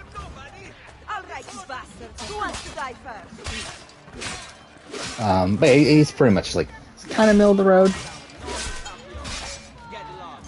It's like, I feel like without looking at his actual game, I would have actually probably put him like, I would have thought he would be at the very bottom. Or at least, like, maybe, like, a spot from the bottom. But, like, I think, like, when really thinking about it, like, his game's not that bad. He's, like, despite how much the edit shows him as, like, oh, he's probably, like, they need to split the vote on him this episode. And, like, he's always, like, the secondary target. Like, he always votes correct. Like, the only time he doesn't vote correctly up until his boot here is with Croc. Which, supposedly, he knew Croc was going home and just doesn't vote for Croc because he didn't want to piss off Chrissy. So, it's like, he's always in the know. Throughout the entire game. Even in positions where he shouldn't be in the know.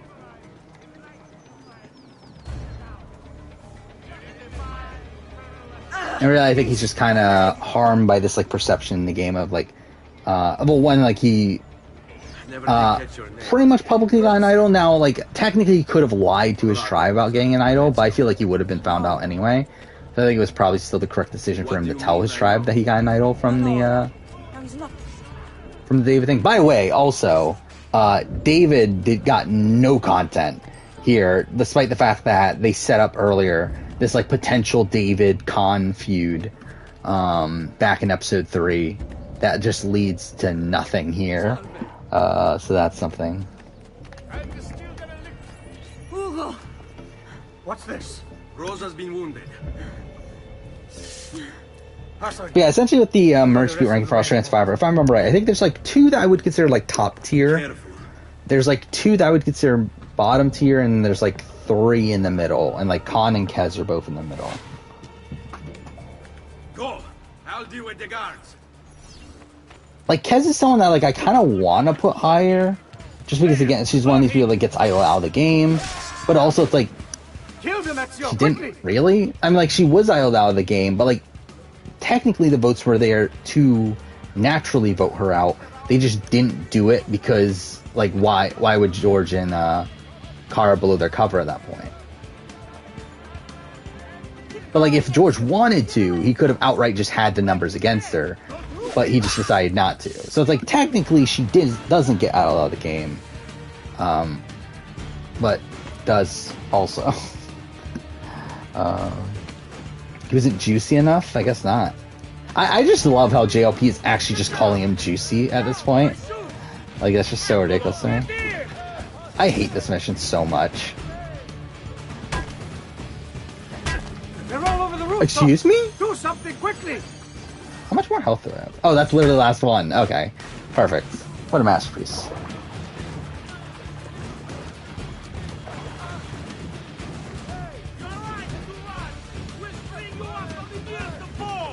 Oh, fuck off. Whatever. Do I think Benji would do the challenge? No. Again, Benji's not doing Australian Survivor. I don't think he's doing the challenge.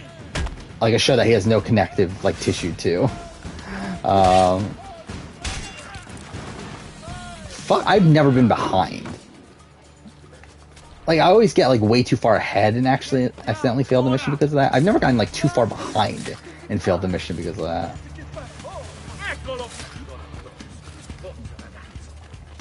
And we kind of know why he's named Juicy Dave. Like, the story's out there. Oh, fuck off. Like, I know it was, like, something related to Jesse. But to be honest, I don't really care enough to actually look it up. But I'm pretty sure the story's out there. Fuck off, kill him. Never.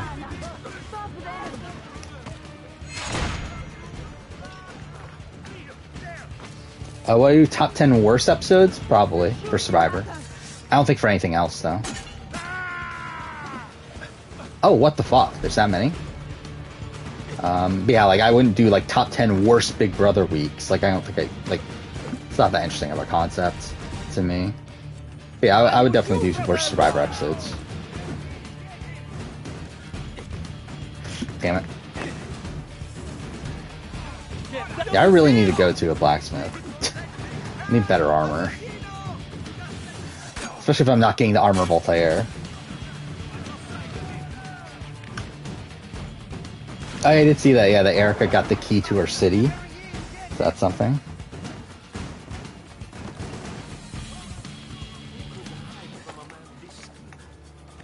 I think the merge episode IOI is up there.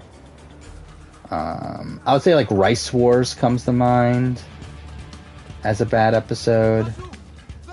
It's like I think with that it's like you also have to distinguish like what's bad from like it, like is the most boring episode the worst episode, or is bad episode like the episode that has like icky stuff in it that's just like hard to watch. I think that's something I would have to distinguish there.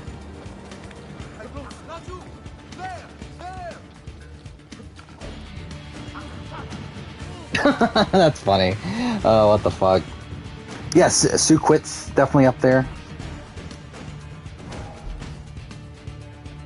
I have a spreadsheet where, again, I haven't updated it essentially since I started the channel.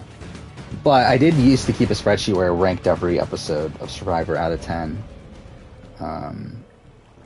So like I'll probably look back at that list. Jenniquet's horrible. I mean, like it's not great, but like I feel like there's worse. I need to see Antonio. Yeah, Varner's not good either. Again, that's the thing. It's like, are those the worst episodes? The episodes that like have icky moments, or is it like ones that are like super mundane and boring? I would probably go that route though, like the Varners, the IOI, the Dan with IOI, and I'll probably go with those episodes as the worst. Because like even if episodes like super boring, like it's at least not like necessarily hard to watch. Like just kind of just like inoffensive. We need help. While the other ones are obviously very offensive. Fuck. Really? Okay, fine. I got stuck around the corner, but whatever. Put her down there. There we go. Fuck me. Goddamn, I'm not even looking at the screen. I'm trying to look at my spreadsheet. Did I, Oh, fuck. Okay. I guess I didn't save it properly. I thought I had it so that I knew... Okay, whatever. Alright. I mean, I'll probably be able to look at it, but, like, not as much as I thought. Because I guess I kind of overwrote some of the ratings there. They've sent for help. Thank you. Rosa, what's happened?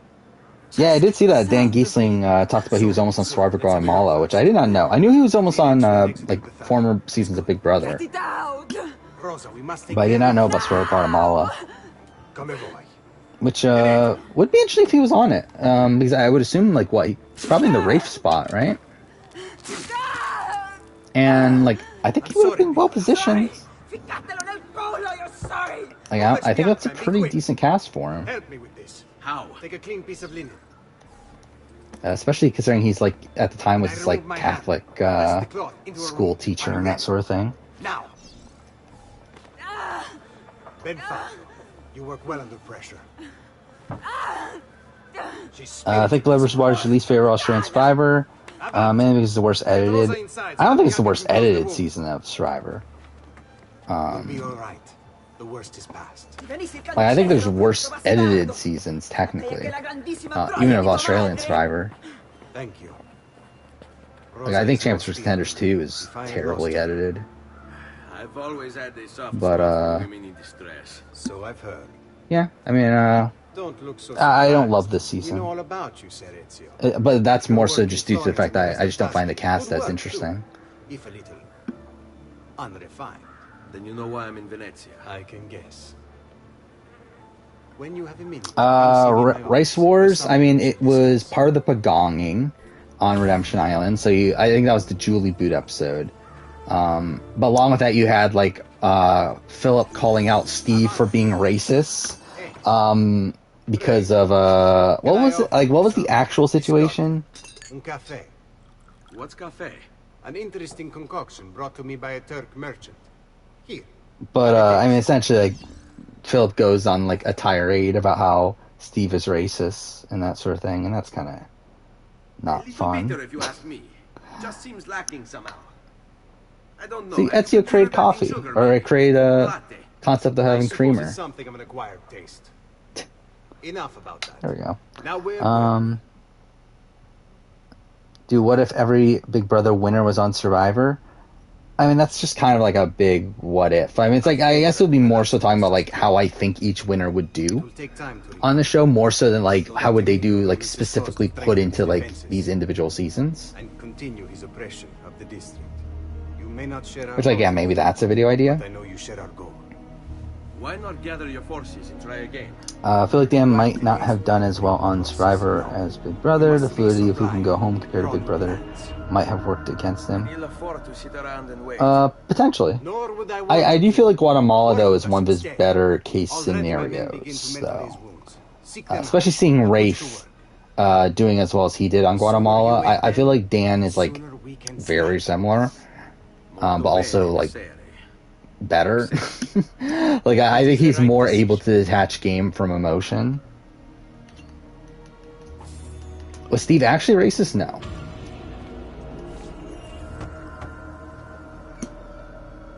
What I think of a soft from Tolmanis? He's there. I was hoping you might return. He's fine. Like I wouldn't be opposed to a soft return. I know he was an alternate, right? Or like he was in contention for double agents. Bribery and blackmail, is it? Yes. Yeah, I wouldn't be opposed to him coming back, but I'm not like dying for it either. Not for much longer, they're not.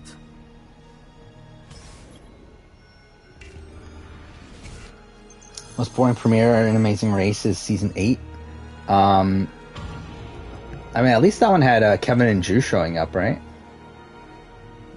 Wasn't that in the premiere? But anyway, yeah. I mean, like, I'll be honest, don't remember most Amazing Race premieres to the point where I can rank them.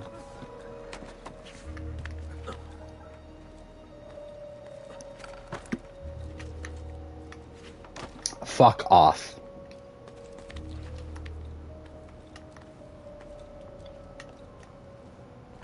Yeah, I did hear, yeah, I did know that he won Celebrity Big Brother, right? Israel. Also, by the way, I love how, like, Bear talks about how he's they mentioned that Bear's a 2-time Big Brother winner. It's like, he wasn't even on Big Brother 2 times. Like, what do you mean he's a 2-time Big Brother winner? Like, I feel like just in general, the challenge, it's like, it just, like, makes up these, like, sort of facts about their players. Like, I talked about this already with Ninja, where, like, Ninja is, like, a very, like, below average American Ninja Warrior competitor, but like they prop her up as this like amazing competitor.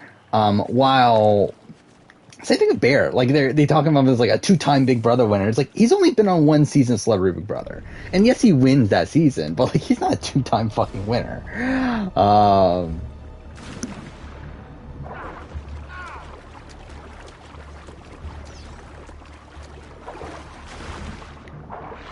Fuck off. Can I not climb that?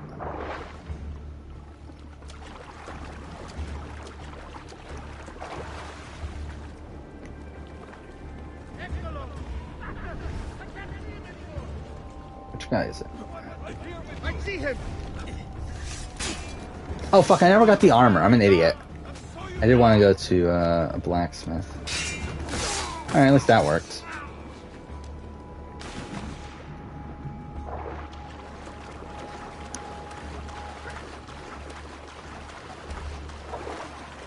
A Snapchat version of Survivor and someone who found an idol quit on the first day. Wouldn't that be funny that happened on Survivor US? I feel like that would be kind of hilarious. You're not getting past me, Capsule. Ah, shit. Healing services for all the gods' flock. No, that's not my... Okay. God damn it. Whatever. Well, that didn't work. Oh, this is going well. Should I just kill myself? I want no part of this. Signor, very welcome you are. And everywhere there is tyranny. What?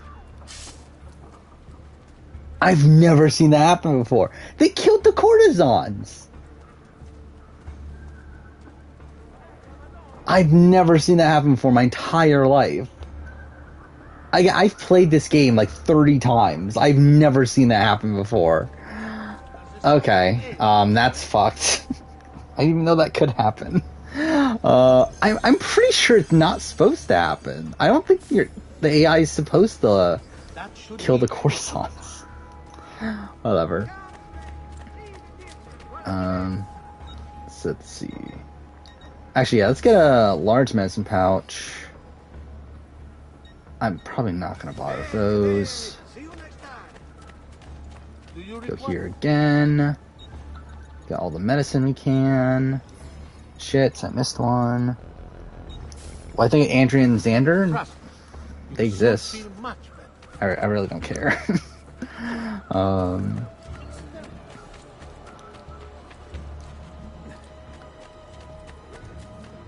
Is there a blacksmith somewhere?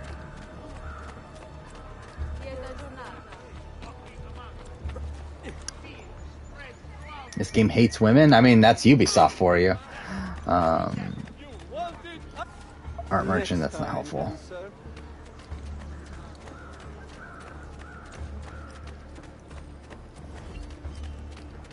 I do find it weird, though, how, like, Ubisoft seems to have, like, mostly escaped the, fuck, is there really not? But like obviously like Activision got like this massive controversy around the sexual harassment stuff. And it's like somehow like Ubisoft like didn't get that much backlash to theirs outside of like people like deep within their communities.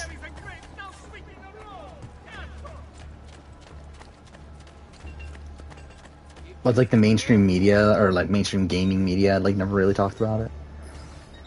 Alright, let's see. They're probably these, right? Oh, do I not have enough money? I guess I don't. We'll get that and that. Glad to be of service. Alright. Where am I going? What if Hourglass Twist was on every season? I have that on my list of video ideas. The problem is you have to replay every season from the merge on. And that's like a lot. And also, I don't think it's that interesting either. I don't think most results are that different. And also, it's like, how do you determine like who's in the challenge and who like gets immunity and all that stuff? Like, there's a lot of just like things that are unknown there.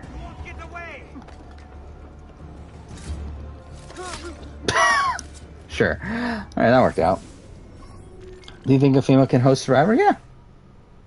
They haven't done it in US or any English language. I know they do it in Russia, right? Russia has a female host.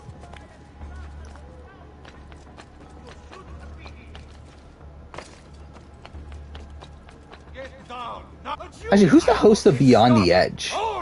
Is it a guy? Or is it a woman? I really don't remember. Fuck off.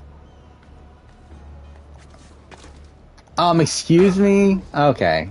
Well, perfect. I feel like with Amazing Race, it, like, really doesn't matter. I'm too fair. With any of these shows, like, the sex of the host, like, really doesn't matter. I do think with Survivor, I think back in the day it would have mattered, where there was, like, more of, like, this, like, survival element of, like, that being, like, like, a lot of the focus of the show, and a lot of people associating that with more, like, masculine whatever. But, like, I feel like nowadays, like, it really doesn't matter. I just think you need to have someone that is, like, savvy enough to, like, be able to pick up on the dynamics of the game. Okay, well, this is terrible.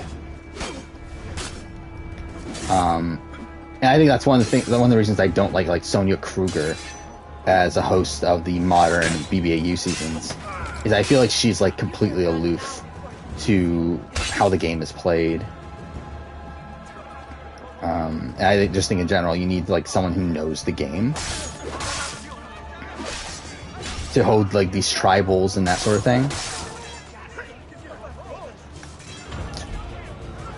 Can I leave? Oh,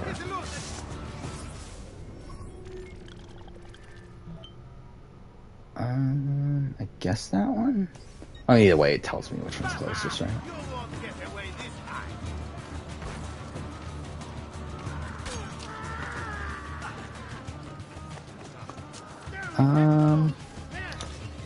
Will I continue challenge content if 38 sucks? Probably not as a whole, but if I'm, like, really, like, not feeling 38, then I might stop doing, like, reviews of modern seasons. At least in the way that I currently do them. It's just way too much time for something I don't care about. I'll still watch the season, and I'll still probably eventually talk about it on, like, my year reality TV video and, like, that sort of thing. Fuck, I'm just going the wrong way. And I would like to do more videos and, like, and more general challenge videos. Like, I would like to do, like, challenge casting videos and retrospectives and that sort of thing. But, like, in terms of, like, of, like, coverage of, like, the newest season, stuff like that, I don't know. Probably not that incentivized. I'll probably still do CBS challenge no matter what, though. just because like obviously it has people from like other shows that I cover. I'm gonna die or not. I guess I don't die there. Where am I going here? You know what? Kill me.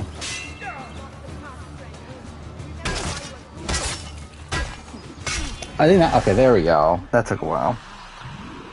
Favorite artist of all time? Are we talking about like actual arts, or are we talking about music? Well, Challenge Australia, I'm probably not going to cover it in terms of a review. Yeah, I talk about this where like these spin-offs outside the CBS Challenge, the plan right now is to just talk about them when I do my spin-off ranking at the end of the year. Because so like the plan obviously is I'm doing this big challenge ranking, but I also wanted to do a spin-off ranking where I talk about where all the spin-offs rank within the main ranking, like as a separate video. And initially that was just going to be Champs versus Spring Break and then All-Stars. And I was going to wait until All-Stars 3. But now for the Worlds, what I'm doing is I'm just going to wait until World of Worlds is done. And add those in there, and I'll talk about them there. What's the trouble? You and Rosa managed to escape from. Yeah, and they'll also be in your reality TV. Others were not so lucky. Like that'll be no matter what. Like as long as I watch it, it'll be on there. Like as long as I watch the show and it is televised or it's broadcasted on something other than YouTube, pretty much, then I'll talk about it in the year in reality TV video. Again, when it comes to like College Survivor and like Sequester, it just feels weird to be like including like shows that are on the same same platform, I guess, that I don't know, it just feels weird to include it. Like College Survivor in particular, because obviously it's like a fan-made sort of thing, and like Sequester's like technically its own show at this point, and like even it's on like Amazon Prime and stuff, but it still feels weird to be like fully including it on the list. Emilio says he seeks unity, but all he really wants is control. Your crimes cannot yeah, music. I mean, I don't really have one anymore. Like I don't listen to most music anymore. Emilio says he seeks unity, but all he really wants like I was big into a lot of like post grunge back in the day, like 10 plus years ago now, like when I was like in middle school and everything. It's like I was big into like Breaking Benjamin and like Seether and Let's go. Like Slipknot and Stone Sour and I don't know, a whole bunch of bands like that. But nowadays I don't listen to music, so. And if I do, it's usually video game music. But really, most of the time, I listen to podcasts over music, so.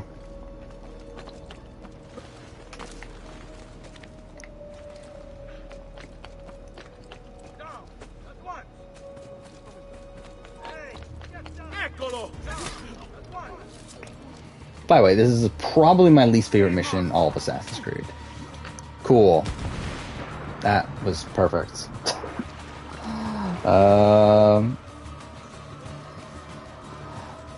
the other versions of World of Worlds are good, will I think about making a review on them? Yeah, but I don't know if I'll have the time. What the fuck? I don't know if I'll have the time to, even if I wanted to put them on the schedule and all that sort of stuff. And I feel like it's too big of a thing to actually like do as like an extra video. Wow, this is terrible. What the fuck?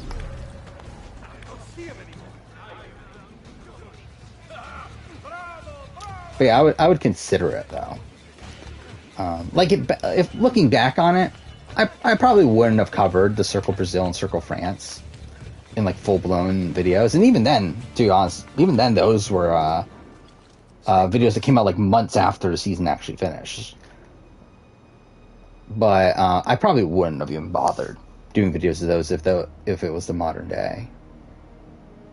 Like, again, maybe I would do, like, instead I would just have done a, like, circle season ranking and be able to talk about it there instead of doing full-blown reviews. But, like, again, like, now, like, I just can't see me actually, like, finding the time to actually go and do a full-blown review on one of those shows, especially because they're all going to be happening around the same time. Like, that's a lot to cover. Especially when, just in general, challenge stuff does not perform well on the channel. Like, if I'm gonna do it, I would have to do it because, like, I actually feel like I want to, which, like, it's like, I don't know how much I would really want to.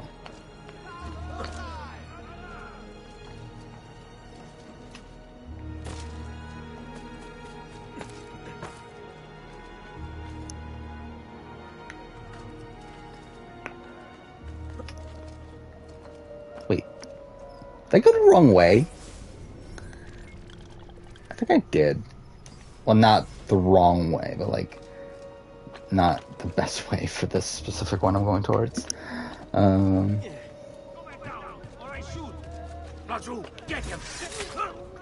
UK versions casting, yeah, like, I would assume, like, Love Island, X on the Beach. I assume it's going to be a lot of people from those sort of shows. Mine was like, what else does UK really have to cast from? Yeah, like, I think UK could be, like, a really messy show. Like, I could definitely see it being filled with more, like, drama-filled people. While, like, I feel like Australia is going to be a lot more sporty. And really just Australia as a culture is very big into athletics. So I do feel like that's going to be more of a focus there. I don't fucking know about Argentina. Then I feel like the CBS challenge is probably going to be like the summer fun sort of aesthetic. Because that's CBS for you. I mean, my throat is fucked. I don't know what the fuck happened. It was like completely fine before I started streaming, and all of a sudden now it's like annoying me. Or whatever.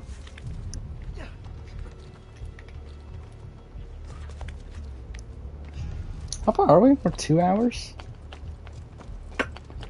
Yeah, we're definitely not. I was hoping we'd be able to finish this next stream, but I don't think we're on pace for that. Especially because this game... Oh, fuck, I just realized, yeah, we're going to be forced to play DLC. I really hate that AC2 never fixed that. Like, the game forces you to play the DLC if you have it installed, and on the Ezio collection it's always installed.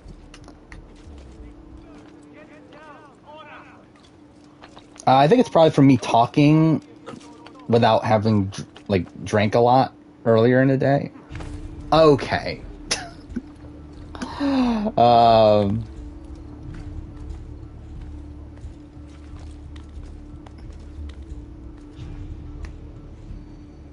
Really? There we go. Cool. Yeah, what a masterpiece.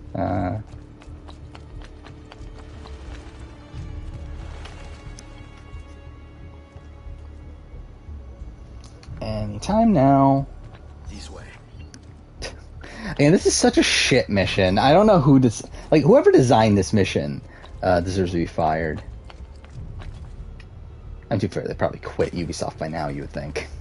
It's been fucking 12 years or 13 years. I think play Rift Apart on Twitch. I wouldn't be opposed to it. Rift Apart is the New Game Plus, right? But yeah, like, I think it'll be, if I do, it'll probably be a few months from now. Because right now I'm kind of focusing on the games that lead into some of these retrospectives I want to do by the end of the year. But, like, once those are done, we should have a good chunk of time where there's nothing Okay, that was loud. But yeah, we should have a good chunk of time where there's, like, nothing that I need to play for any sort of video or anything. And Rift Apart could be part of that. Again, that, I think Hitman 3. I would like to do a replay of Forbidden West, where, like, I just rushed through the story. I think there's that. There was another game. What was the other game that I played somewhat recently? Oh, Control. I'm gonna do a playthrough of Control, but with like all the cheats on. I think that would be funny. Yeah, maybe play all the Assassin's Creed games. Like all the other ones after the ones I'm going to be playing for this. Yeah, I think that's probably what we'll do. Up until there's a point where I need to play something else, which probably not be for like a decent amount of time.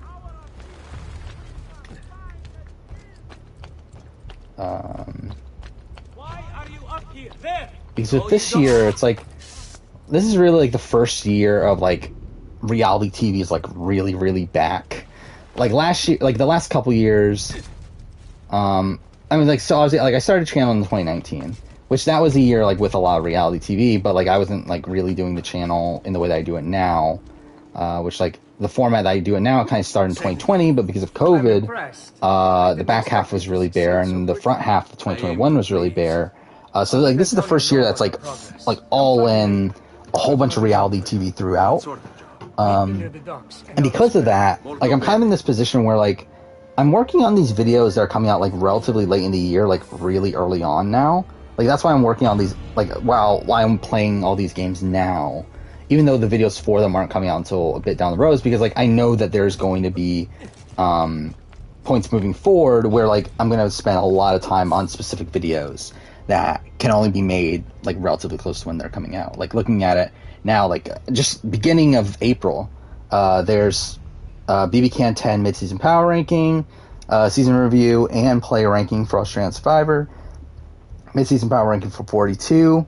Pretty much exactly a month later, you got BB 10 season review and player ranking, and 42 season review and player ranking. And again, the reviews all take a really long time to make. Actually, that is the plan for this week. Is that I do plan on trying to get caught up on Australian Survivor. That's what I think I'll be doing this week. Is now that we're over halfway through the season, it's time to like start writing the script and everything. So that's probably what I'll be doing this week in terms of the channel. When I think BB AU14, I think it'll be around the same time as last year, so probably around what, like June, beginning of June or so. Because it's already filmed. Like it filmed around the same time that 13 filmed. So again, I would assume the timeline is about the same.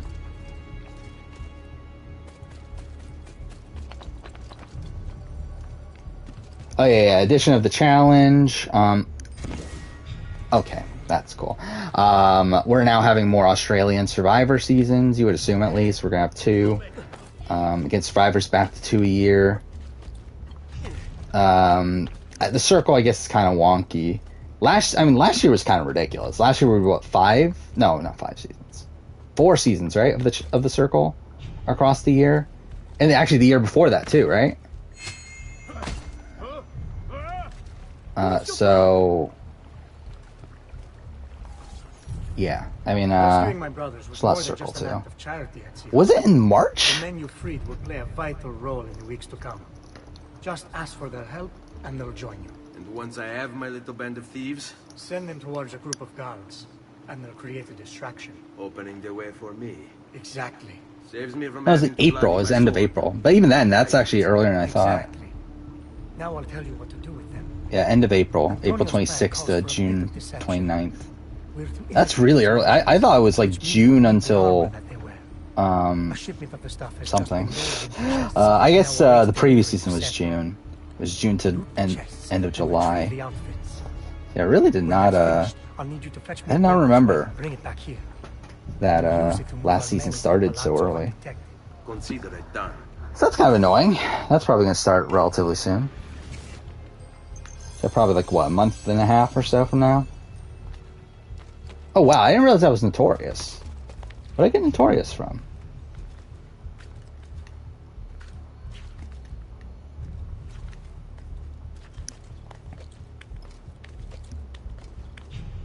Want Tim to win? I mean, yeah. I mean, I think that's like that'll probably be my rooting interest, just because like he's the one that I know the most about out of the cast. Moving like the wind. Another forest. God damn it. Excuse me.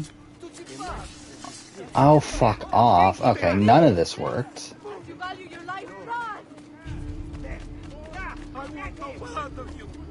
Why isn't it letting me kill him? There we go. Fuck me.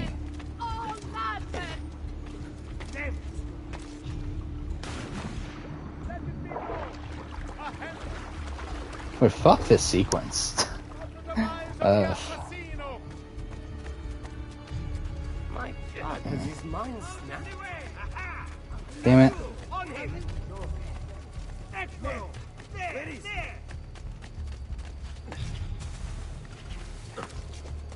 Did I ever get the leap climb? I don't think I did I? Alright. SA filming ended on Saturday? That's interesting. How do we still not have a cast? Like, it's so weird how we're this far, like, into the year, we still don't know the cast. Fuck, I really thought I had that. What?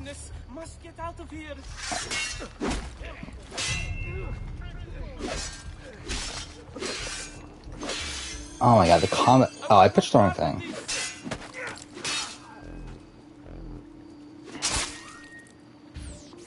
Oh, that's why.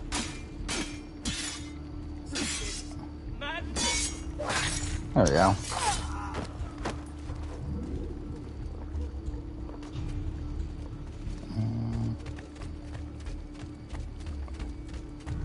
Wait, did they really just hand me this? Okay.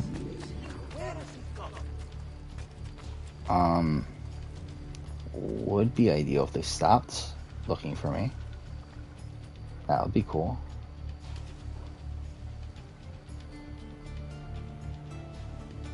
Can they not? Anytime now. SA only has 7 people that make every season. What, you're saying like 7 people from each season? You have business here. Oh. This is so fucking dumb. Whatever. That actually works, but whatever, it's fine.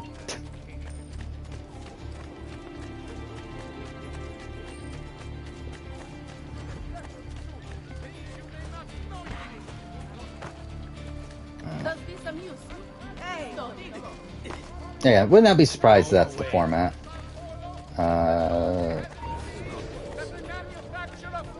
Oh wait, what? Why is this a restricted area?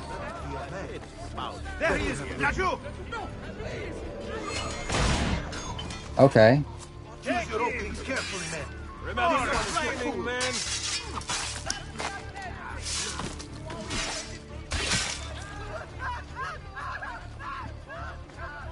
Just hold your guard. Keep higher of it. Man, this game's combat really sucks. Just be ready to strike. It takes forever to kill everyone.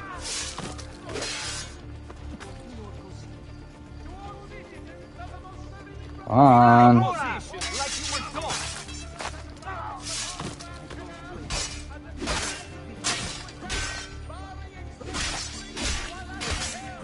Oh my fucking god.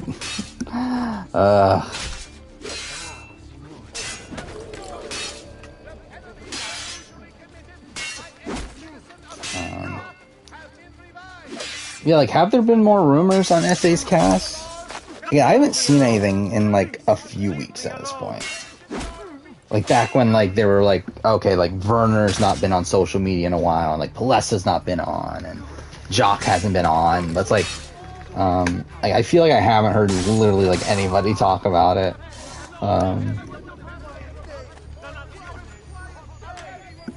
So, yeah.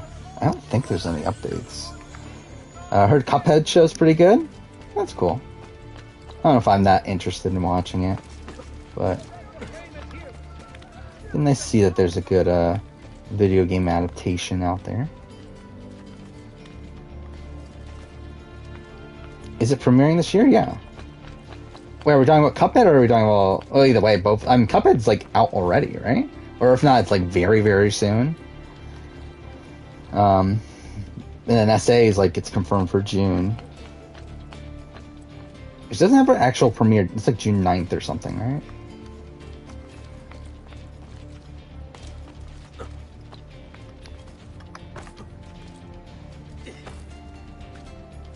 Actually, I just realized next time I stream, BB Can's already started, isn't it? That'll be the night of the premiere. Actually, fuck, I just realized the premiere in wait, when's the premiere of BB Can? I completely forgot about that. I assume it's not going to overlap with Amazing Race, hopefully. I didn't even think about that until now. That it might overlap. I don't know if Amazing Race is on the same channel in Canada. It is going to overlap. Fuck off. I didn't even realize that. Well, that's kind of shit.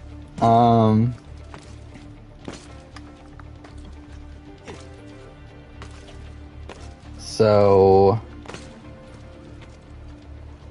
I mean, I guess I'll have to watch Amazing Race.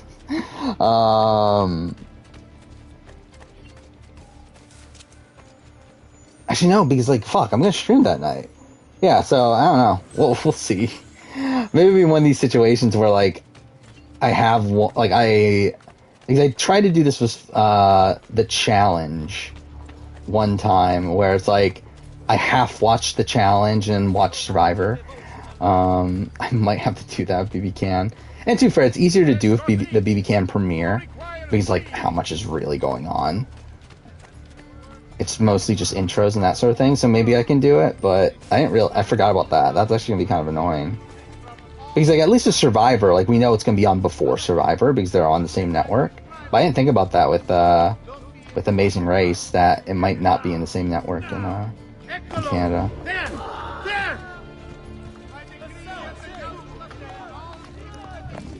How do you watch BB Can? I'm probably gonna use Video Brother.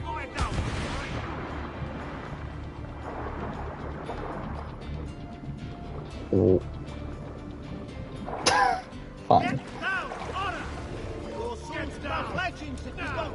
Grab the fucking thing. Thank you.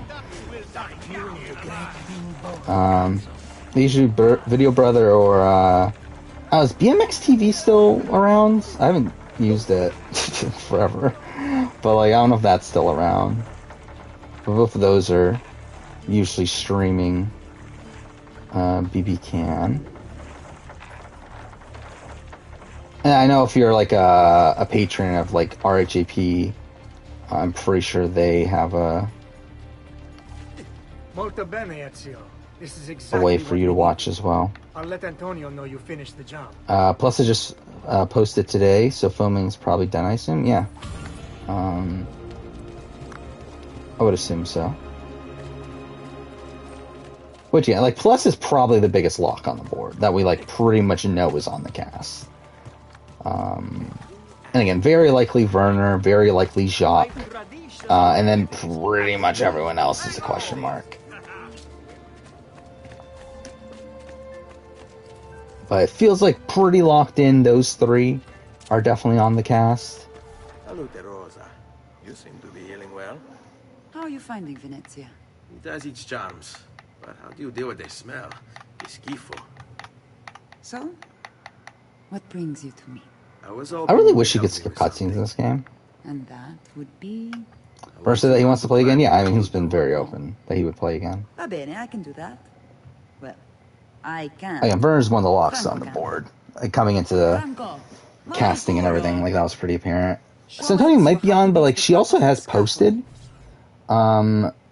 in the time that filming has happened, so, like, that's kind of the thing, but obviously that could be, like, pre-planned, or it could be, like, someone running her social media account, so it's, like, obviously that doesn't really mean anything. The same thing goes for Chappie's, like, Chappie's is posted, in the last month, but they both could just have people posting for them.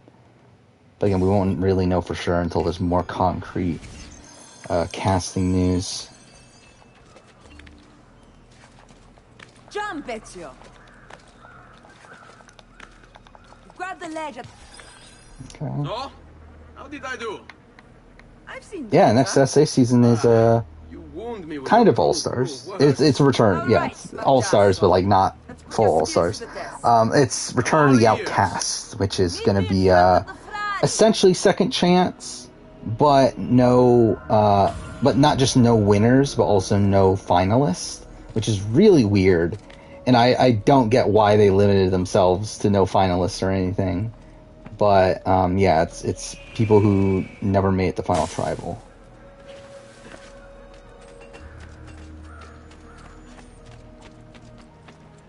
Marion hasn't posted in a while. Hopefully she's on. Yeah, that'd be cool. I don't have much faith in it, realistically. Because I would guess they would stick to 6 through 8, but at the same time, it is LaRue, and I feel like LaRue... One, I mean, LaRue's close to the 5 cast. Because, like, he was also part of production at that point.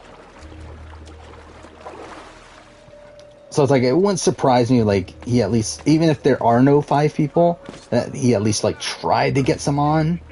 But I wouldn't be surprised if it's a situation where, like, they can only get, like, 1 or 2 people from it, and then they were like, scrap everyone.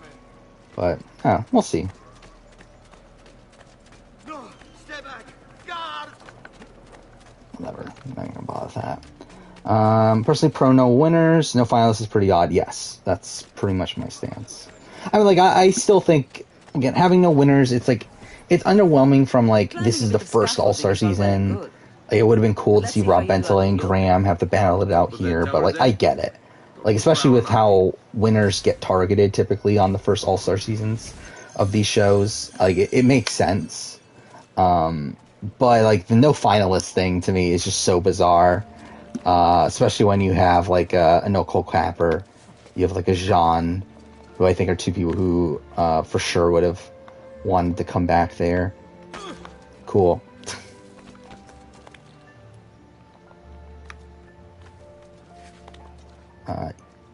Maybe Anella. I don't know if Anella would be high on their priority list. But still. Like, I think there's definitely people they could... What the fuck? How do I normally climb this? I really don't remember anymore. I think it is through here,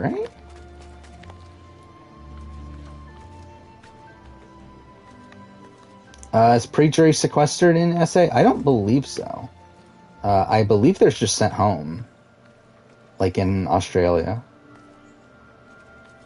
But I could be wrong. Yeah, I never really paid too close attention. But I believe they are sent home, though. I believe Survivor US is the only one that does typically take them on a trip. But even, like, with these last... With 41, 42, they didn't even do it. So, again, it would surprise me if SA bothered to sequester the pre-jurors. I feel like Marion would have tweeted about AU at this point. Probably. Yeah, I would love to see her on. I think it would be a lot of fun. And I think she is the most likely of the people from SA5 to be on. I think her and Xavion. But I mean, I think Xavion, the issue is that he's so close archetype-wise to Chappies. And Chappies is obviously like the bigger lock. But like Marion, I feel like is one of the most likely people there. Considering she's like one of the most like vocal people from her season on social media. And still like keeps in touch with like the modern cast and everything. So? Looks like you've learned all I have to teach you. I'll let Antonio know of your progress. I don't know anything about PK or Tevin. We're almost there. If I were to guess, I would say Tevin is on as long as the controversy that I don't even remember what it was about, but I know there was like some sort of controversy around him by the time the season finished airing. But as long as that thing didn't detract them from casting him, I feel like Tevin is a very likely returnee.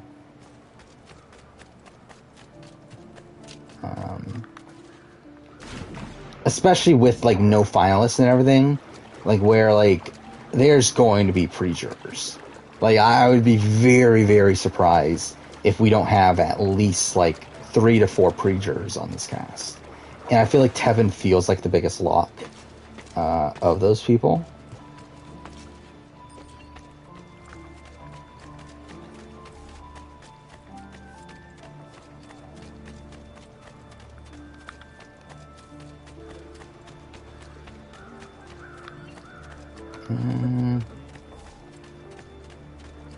Is Teresa on? Hopefully not. I would rather not waste the spot. I think there's a chance though, realistically. I think she's someone that could be asked back. Especially considering she's from the most recent season. Your good work has restored us to our former strength, Ezio. We are ready to strike. But I really just feel like there's so many better options. And I'll see that it is. You'll approach from above under the cover of night. Emilio has posted archers around the palazzo. Oh, fuck off. We have to kill all the archers. I fucking hate this sequence. It's so boring. When you finish with the archers, we'll regroup in front of this building here and discuss next So how far do I want to get tonight? Probably like to what, the end of Carnival? the archers and return to you. Then it's settled. I think that's probably where we'll get to. Crepi lupo. So we finished Carnival. We have what, sequence 11, 12, 13, 14. Can I do that one stream? I think I could. I was missing an alternate for Spice Last House. I don't think she was an alternate, but I think she was called and she was like in the casting process. By the way, I think she's probably a relatively likely person for CBS Challenge. To the point where she's even said more recently that she'd be more willing to do the challenge than Survivor again.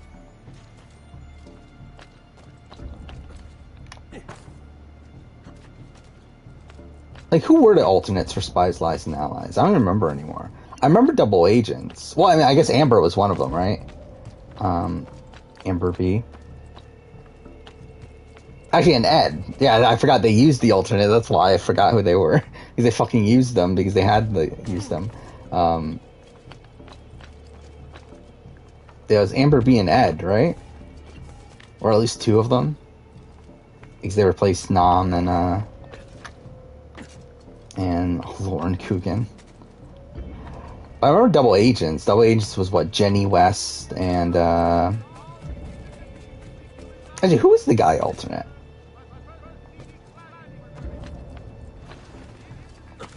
Derek Henry, right? Or was he only like one of them?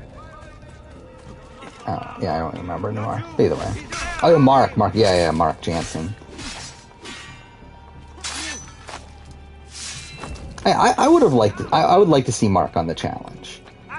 He's one. I think it is kind of underwhelming that he never got a chance there.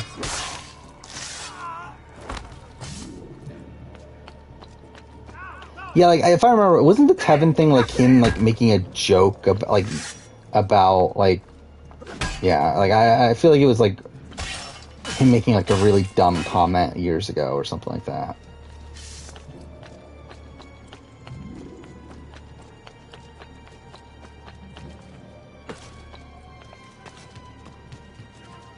But I do remember, like, by the time of the finale, that was, like, a thing that people were talking about, like, oh, are they going to kick him off the reunion show because of this?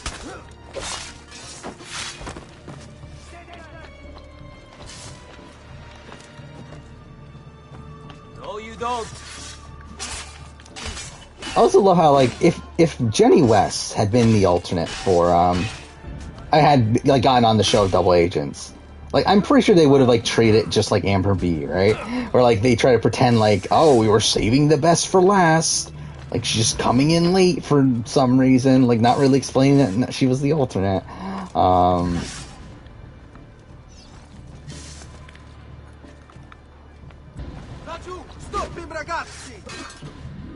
It is insane to me, though, that Jenny West was an alternate for Double Agents. They didn't put her on.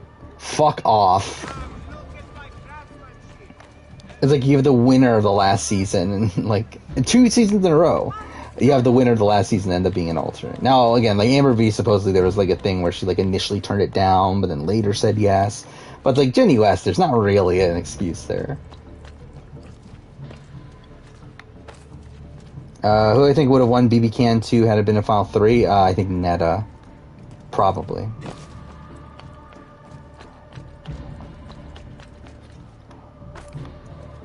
But it would have been close, because like really the jury has always said that the way that they were planning on voting was that whoever, like essentially if they took like if they were to final 2, if John and Netta were to final 2, then whoever won final HOH would have lost the game. Shit. Because they would, like, say, okay, that was a mistake, like, you made the mistake of taking the other person to the end, so you deserve to lose. But in this situation where it's a final 3, like, obviously there's not that situation that can happen there. Like, which, I mean, I guess to be fair, Netta, like, John would have essentially taken Netta to 3, right? Because I think no matter what, he was voting Heather out of that situation. So I think, yeah, Netta would probably win. I think they would probably still put that on John there. Is it true that Amber is unlikely on 38? I don't know. I don't know if she's unlikely.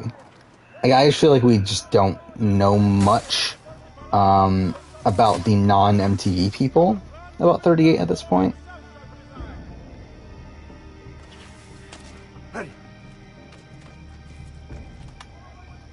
Well done. Yeah, Amber B, I just don't know.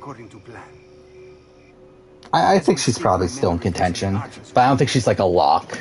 The way to the palazzo is clear now. But not the building itself. Emilio's guards still patrol its border. Use my men. They can distract the guards. Save you from having to fight. And when it comes time to storm the place, remember what I probably said to a fan that him, Carr, and Bananas are on 38. I'm sure he did. Yeah, I don't think they know. Again, like, the final cast has not been put together. Now, I wouldn't be surprised, like, I think with someone like Bananas, like, I think he would know. But I think someone like Kara and Paulie, who have a much more rocky relationship with production at this point, I don't think they know. Now, I wouldn't be surprised, like, again, they're in the casting process, but I don't think they know for sure that they're getting on.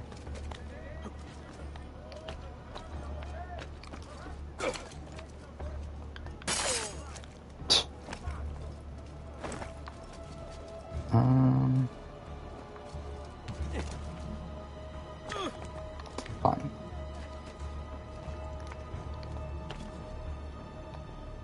Oh, I thought I could make that. I really thought I could make that. God damn it.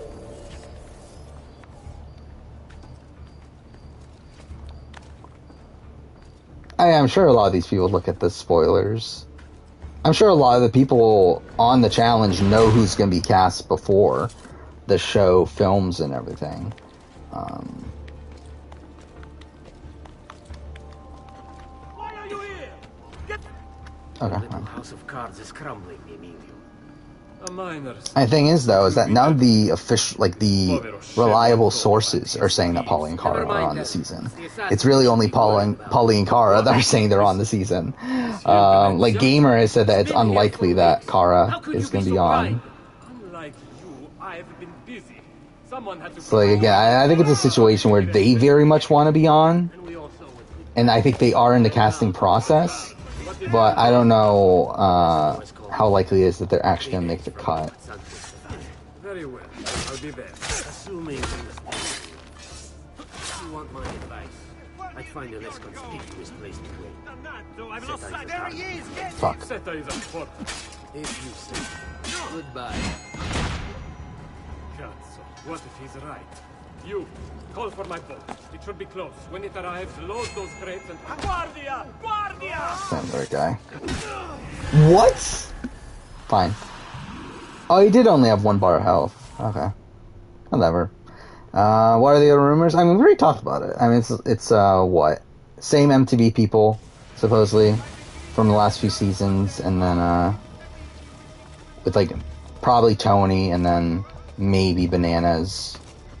Was it Bananas, Marie, Jemmy, and Sylvia?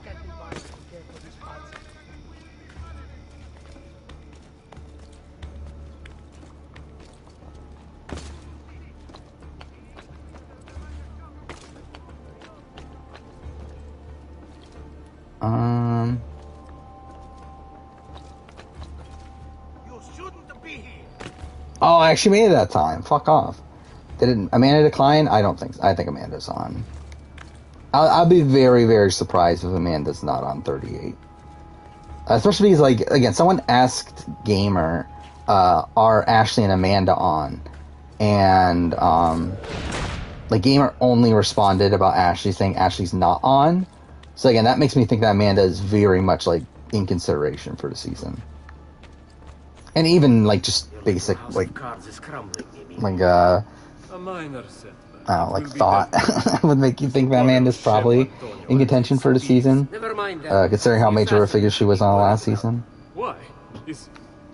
And like how she has this like this rivalry with Tori at this point. Unlike you, I've been busy. Someone had to provide the weapons to our brothers in Firenze. Yes. And we also went with that. So yeah, I think like the main thing stopping is like her turning it down, but considering how like open she still is with the community, I don't know. I feel like she probably didn't turn her down. Be afraid. I feel no fear, assassin. Only regret. I sought unity, stability, order. At too great a cost. Progress demands. Yeah, because I think Tasha and Amanda, in terms of like why they cast Tasha and Amanda, they don't want it to be trashy. Like I don't think they consider Tasha and Amanda trashy. Like they could, like I think they consider them drama, but not necessarily like trashy drama. Like it's not like a situation where like it's not like back when like people were like cheating on their significant others left and right and getting into fights, like talking about people's sex lives and stuff like that. It's like it's not really like to that degree. Come, let's open the gate for Antonio. And like even that, like Amanda does have those sword fights here and there, but like I don't feel like they showed any of that on Spies, Lies, and Allies. If she did have that sort of stuff. Set us fallen and Emilio is no more. All thanks to you, Ezio. Go, tear down Emilio's banners. Return what he has stolen from the people. Where like I felt like a lot of her fighting with like Tori was a lot more like surface level. Tell me, Ezio. How can I repay you for your service?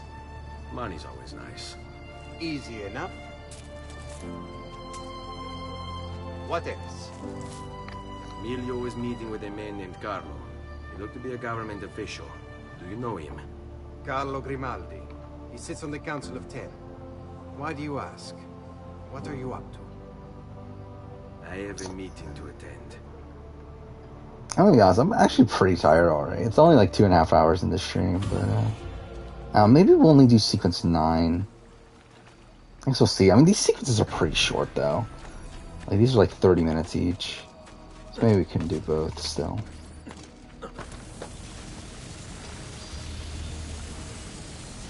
What, BB Cam 3 out of Final 3? I think you would have to play out the jury votes. Because each one of them had votes going for them.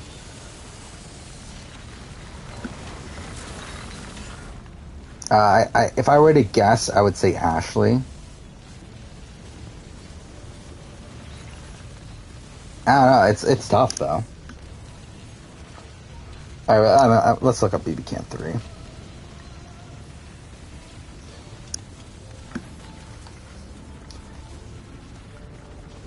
Because yeah, that's what makes that like such an interesting final 2 scenarios, that all of them had like a legitimate chance there. Did I do this one right? Yeah, we'll do it, why not? So yeah, you got, I mean, let's just consider Jordan part of the jury then. How many jury members is that? That's 9. Whatever, and let's just consider him part of the jury. Jordan votes Ashley. Cindy votes Sarah. Bobby votes Godfrey, so 1-1-1. Kevin votes Ashley. Willow votes Sarah.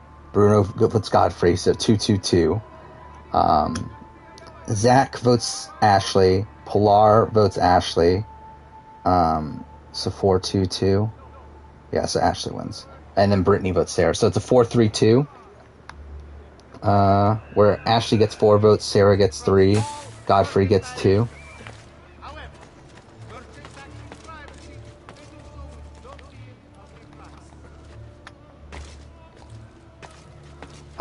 And really, that's really how the jury works on that season, is where it is these 3 factions in the jury, where like all 3 of them had different, like a different top 2 that they were rooting for out of the three.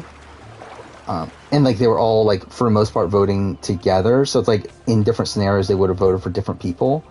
Where like the Kevin, Zach, Peely, Jordan contingent was voting for Ashley number 1, and then Sarah number 2. Then you had Bruno and Bobby who were voting for Godfrey 1, and then Ashley 2. And then you had the Cindy, Brittany, and Willows who were voting for Sarah 1 and then Godfrey 2. So it's like all those numbers like get mixed around based on the different two situations. Is Lauren O'Connell still likely doing CBS spinoff again? I would assume she's pretty likely. What's Bruno's flaw as a player? I think he has a bad temper. I think that's one of his bigger flaws.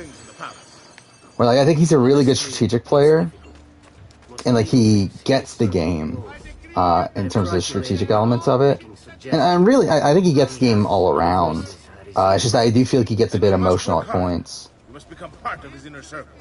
See, I understand, but it's harder than I expected. And why and also I think there's points where like he assumes everyone's going to be rational. When like they're not. Like he's obviously for the most part, a very rational player, but like he's assuming everyone else thinks the way he does. From the orchards of Sardinia, the newest fashions from Milano. Yes. By the way, really annoying tailing mission here, but whatever. What? What did you call me? A doormat, a flatterer, a bootlicker. Need I go on? Bastardo. You don't know what it's like. You don't understand the pressure in there. Oh, I don't understand pressure. No, you by the way, it's so funny watching. Fuck off. It's so funny watching Bruno's live streams. Considering like Bruno on like Twitch and everything feels so radically different to Bruno as a Big Brother player. Where like on the show, he's like a mostly mellow guy. Again, has a bad like temper here and there, but like mostly a mellow guy, very strategic player, like very game savvy. But then like you see him on Twitch, and he's just a fucking lunatic. I was watching the I see these streams where like he's with Taryn, and they play like Pummel Party, where like he's just like making deals left and right, and then betraying them right away and stuff. And then same thing with My feet are killing me. what was it? There was a Fall Guys tournament that he was a part of, and it's like the same thing where he's just like he was partnered up with Tara, and it was just like undercutting Tara, and even though they're aligned together and everything. It's funny. But he's like really chaotic figure when he's playing games outside of Big Brother. But then within Big Brother, he's like a mostly rational player. God damn it. I mean, again, I think Stephanie's someone that is very self-aware of her image. I think she is someone that is a relatively big fan of the show. And I think she knew like how to play up her character to get cast on the show. And I think the same thing goes for Kevin as well. Like, I think they're both playing it up for casting. He's here in Venezia. Così. Silvio, did you not know? He could be anywhere. But yeah, the question is like how much of that is still like ingrained in their personality. Inside his own palazzo. But I think they're both definitely playing it up, though. There is no longer time for subtlety, my brothers.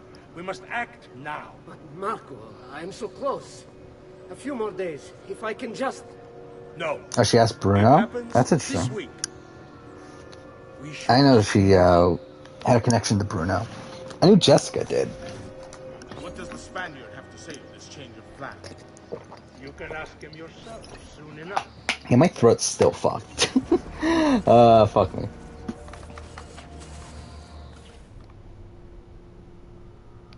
Yeah, that's what I get for not looking at screen.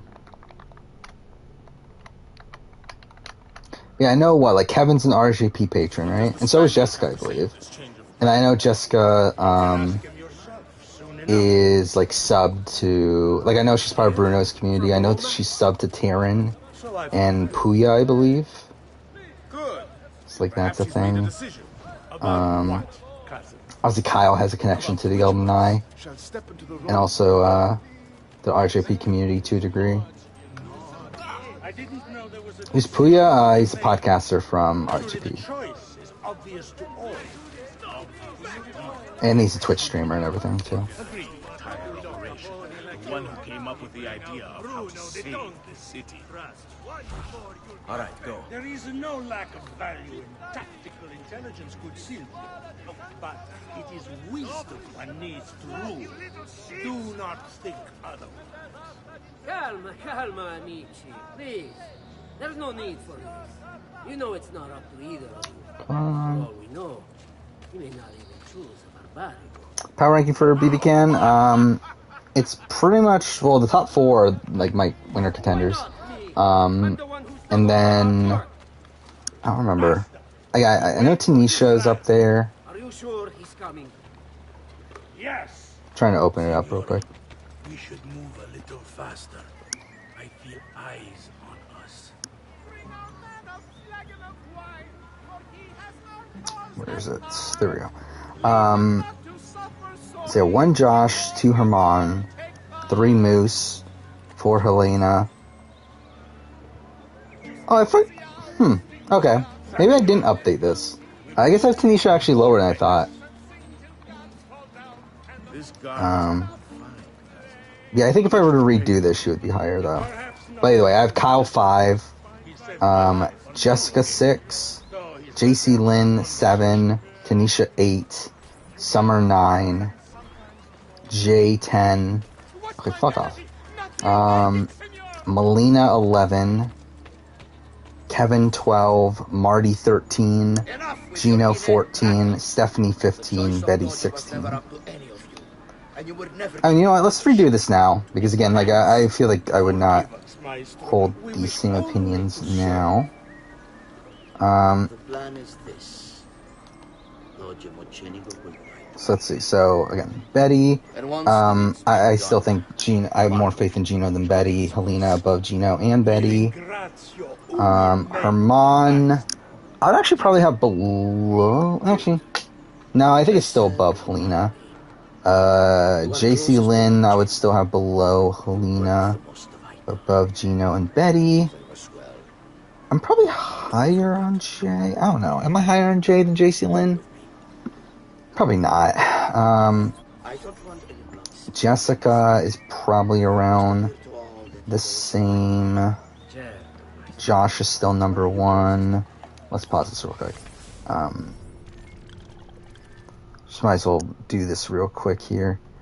Kevin, I think it's probably still the same. Yeah, like I think he's still probably above Gino and Betty, but below Jay. Kyle, am I lower on Kyle? I probably am, but he's probably still he's still above Jessica, I think.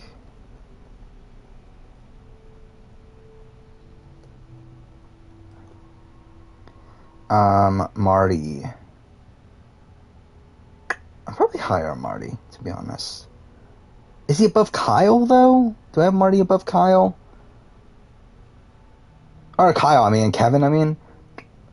Actually, probably, to be honest. I probably do. Is he above Jay? I don't think so. Melina, I'm probably higher on Melina. Probably not to any, like, ridiculous degree, though. I would say, like, below Jessica. Let's see, Moose. Again, I'm still relatively high. Again, my top contenders are still pretty much the same. I think at the end of the day, Herman's still probably staying at number 2. It's just that it's a much more rocky number 2 than what it was before. Stephanie, am I higher on I'm probably higher on Stephanie at this point, but not by much. Summer, I think it's probably where Melina is. Probably below JC Lynn also.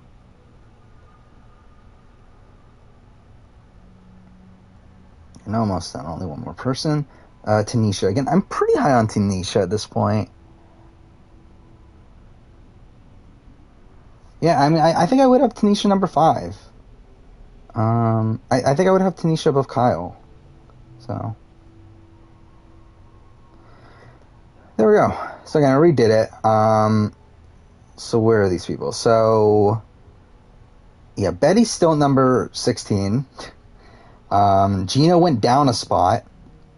So Gino and Stephanie switched. Kevin went down so essentially I switched Stephanie and Gino. I switched Kevin and Marty to where now Marty's higher. Jay went down a spot. Summer went down a spot. JC Lynn went down 2 spots. Melina, so that's all because Melina went up 3 spots. Jessica went down a spot. Kyle went down a spot. And that's all because Tanisha went up 3 spots. And then the top 3 are the same. So, yeah. That's pretty much it. I have full run. What are we doing here? Oh yeah, fuck, we're still doing a tailing mission. Ugh. He trusts me by now. This is gonna be a better version of Mackie? Yeah, I assume so. It's not hard to be, it's not hard to be better than that. But yeah, I think he should be a competent player. Again, we still don't know how much game he knows, we don't know how much of a fan he is, which makes me think he's probably not that much of a fan. But he does seem like a mellow enough guy to where, he should be well positioned early on, as long as he's not, actively bad. So, hopefully he's not. Yes, and what is that? It is a most effective form of arsenic and difficult to trace.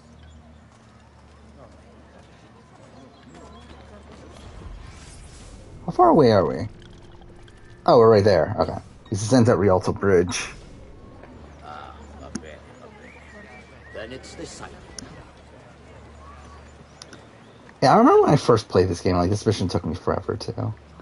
It's really funny looking back on it, how shit I used to be at tailing missions. These missions would take me forever. Whereas, now when I'm not even paying attention, I'm still able to do it. And that's even after that mistake. Top 10 worst BB Cam players? I don't know. I would assume Danielle is up there. Can you not climb that? Okay. I assume Mackie's on there. Wow, okay. It's really not gonna let me climb this. Whatever. What? Fine. That's some bullshit. Probably Risha is up there. I don't want any blood spilled, you understand? It must appear to all that he goes quietly. Certo, maestro. When are you closest to him? I have full run of the path. He may not care to Yeah, I don't even remember who else, but... He trusts me by now as one of his own. Bravo. Then I want you to infiltrate the kitchen and poison his meal. So be it. Marco, can you furnish us with a suitable toxin on short notice? I forgot Sherry was even a person until I just remembered her now. I remember how everyone was super high on... Oh, Paul, yeah, Paul's up there. Yeah, Paul Jackson. Gotta love Paul Jackson. I will confer with my associates in the street. I still think Paul is one of my favorite pre-jury characters. Yes, and what is that? In all of BB Cam. I mean, he just has to be the villain. Then it's decided. And yeah, Nick's pretty bad too. There's also very little actual game to base it off. I mean, really, that's the tough thing with first boots on BB Cam just in general, is that we just don't have much to go off of, because they were barely on the show, and also it's there's no feeds, so it's there's not much to like in comparison to the other people, there's not much like actual proof on their games. Where with these other people, we like see them on the feeds. We genuinely like we actually know how they act in the game. Well, like with the first boots, it comes down to how they're edited. And Rosine is like just a player that I think comes into any season of a social strategy game and is in in an innate bad position. But like considering like the bad position she came in, like she didn't play the worst. It's like she still had people wanting to save her. Like Andrew ruins his game to try to keep her in the game. It's like she had like allies. So it's like I feel like it could be worse. And to us, a Nick is probably a worse version of that. Like a Nick really had nobody. I want this done promptly. Bene, I must return to Roma. Time is of the essence. Do not fail us.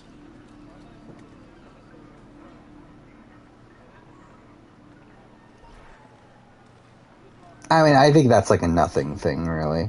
Her, I think that's one of those things that, again, like, that's just a TV show thing. Of, like, her rooting on Paris, and that's the reason why Johnny put her on the block. I think, realistically, Johnny put her on the block because, like, she was just an easy person to put on the block. Because, like, I think someone like her is always going to be an easy person to put on the block. Like, I don't think it was... I think that's really just the show trying to justify it. More so than that actually being the true reason why she got nominated.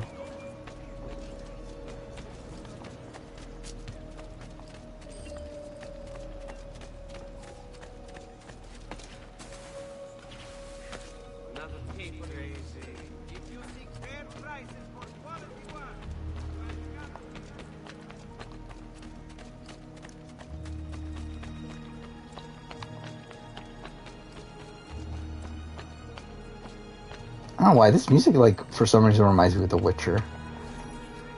Salute, bello mio. Come stai?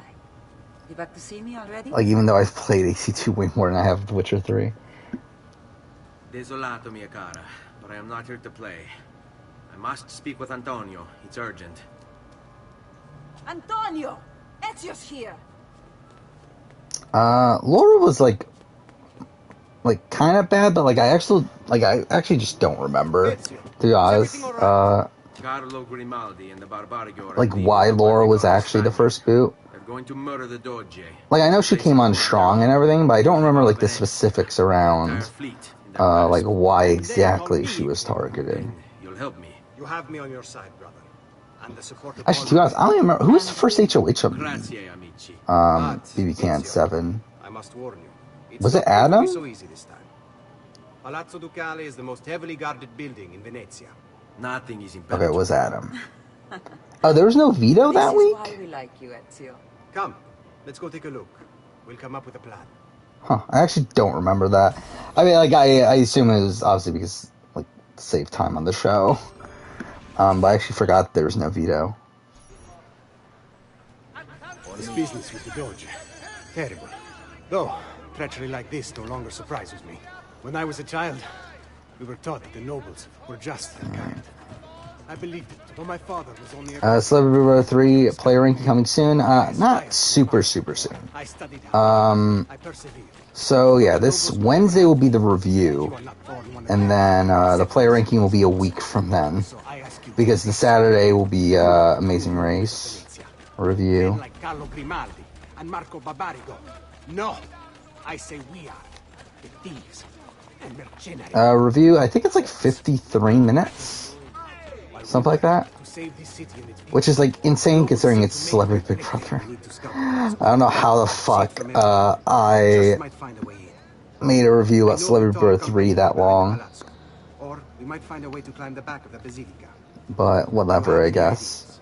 Yeah, the player ranking's dumb because, like, everyone's bad, so it's like, whatever. We'll try the front door as well, Saputello.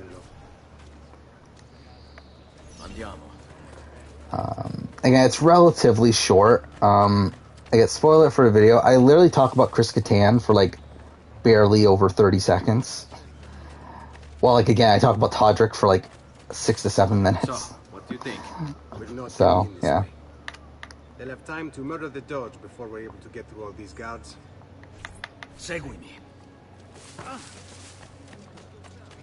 I really, again, like, half the video is Todrick, Misha, Shayna. What videos am I making? I mean, like, at this point, I've finished everything I've started, I believe. Actually, no, that's not necessarily true.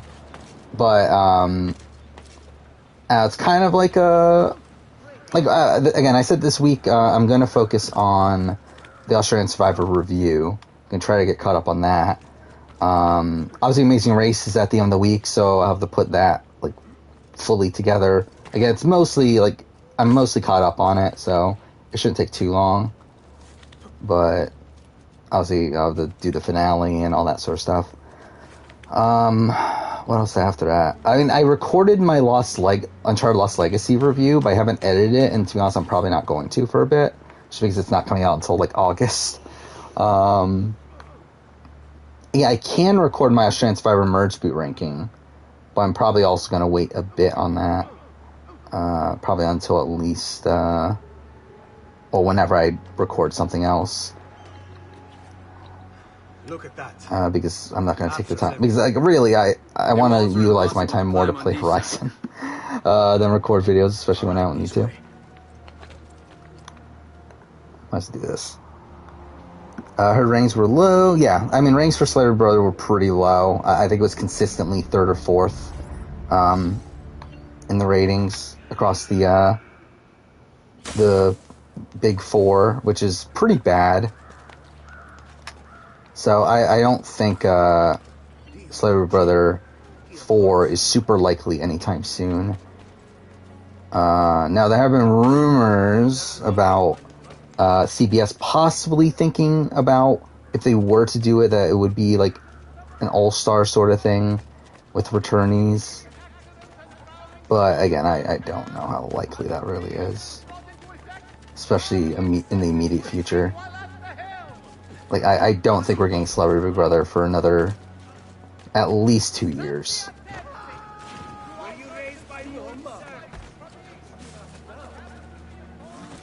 I don't think that is the way to go, personally. I think we've seen that doesn't work. Celebrities who need the money, because, like, that was this season. Like, the people that were there were the people who needed the money, and even they didn't care. I think the opposite approach at this point for me. I think we should go celebrities playing for charity. Because I know that was the initial thing that people didn't want with Celebrity Big Brother, because they were thinking, oh, they're not going to care because they're playing for charity. They're not going to be cutthroat. Well, like, I feel like at this point, we've already seen these players play for themselves, and they're not playing hard. I think at this point, I think having people play for charity makes it so you can get bigger celebrities, because I think it's just a bad look for these celebrities to be playing for money for themselves if they are these bigger name celebrities. Like, I think Lance Bass, like, coming into a season of Celebrity Big Brother, like, to play for himself is, like, it's not a great look for him. While if it's, like, for charity, I think that's a better look for him. Like, I think just in general, like, I think you're going to be able to get better celebrities. I think that's part of why, like, Celebrity Apprentice and, I don't know what other shows there are, Champs Versus and stuff like that have been getting better celebrities than Celebrity Big Brother has been getting. That, and also, too, for also living in a house for a month is obviously a major factor also. But, yeah, like, I think it's, like, a much worse look for these people that if they don't care when playing for charity than them not caring when playing for themselves. So, like, I feel like in general, like, I would actually prefer them to go the other route.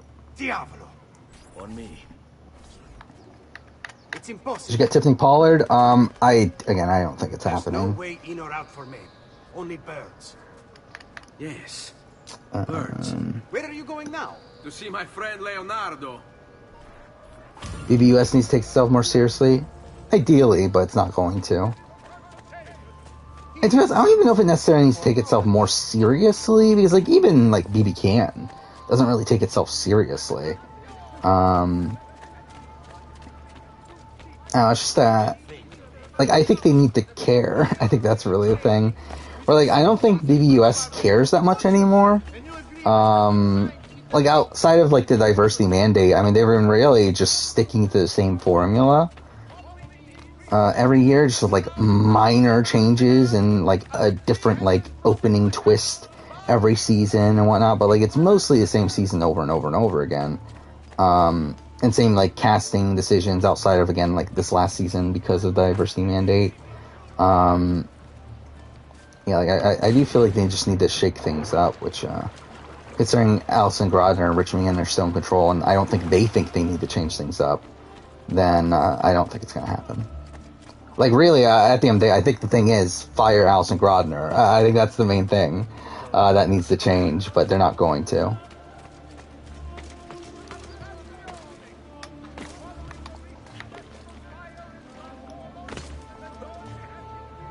Fuck off. There we go. Now, hey, main squeeze. After a year, my PS3 is working again. You lost the controller? That's depressing.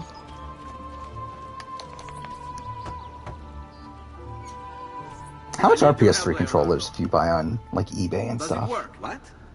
What are you asking? Does it work, Leonardo? I haven't paid attention to that sort of stuff recently. It's only a prototype, an idea. It's not ready yet. Have you tried it? No. You can get one for like $20 or so. It's not too bad. 10 to 20. Who would be mad enough to do a thing like that? Leonardo. Yeah, I haven't like turned on my PS3 in forever. I haven't turned on any console outside of my PS4, PS5 in forever, realistically. Even though I still have all of them. So, how does she work? Have you ever watched The Bird in Flight? Yeah, Lamar's entertaining. Lamar's fun. Again, Lamar's good TV. Same thing with like Chris Kattan on the show. And Chris Kattan on the show versus Chris Kattan on the feeds is very different. But like on the show, I mean, like Chris Kattan brought a lot of fun character moments. Lamar, both brought character moments and also really emotional moments. But again, like both, no clue what they were doing in the game. By the way, you're supposed to crash. I can't believe it! It worked! It really worked! You flew, Ezio! You flew! See, but not very far. Well, what were you expecting? The machine wasn't designed for this. I think Lamar's seen Chloe yet? Probably not. And who knows if he ever will.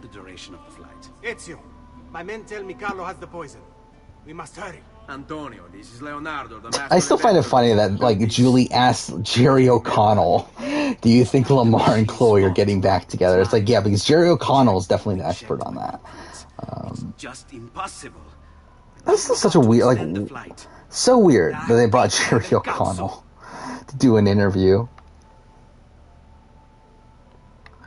I mean, it was just not, it was not just kind of cringe, it was very cringe. To be fair, any interview Julie Chen is very cringe. But, still. I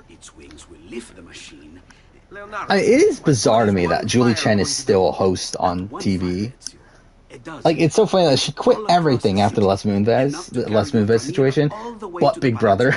It's like she's still doing Big Brother for some reason. My men can do that. But you are forgetting about the guards. Like, it is funny. Like, by the way, this is something that I don't think I talked about on stream. Julie Chen has a YouTube channel. It's so fucking... It's like, what, God 101, right? Something like that, where she does interviews talking about spirituality and whatever, religion and all that stuff. It's bizarre. Yeah, here it is. And she's done interviews with all the celebrity Big Brother people. Or not all, but like a lot of them. I don't believe she's talked to Todrick. If only my computer wasn't really shit right now. Yeah, I have more subscribers than Julie Chen. So that's something.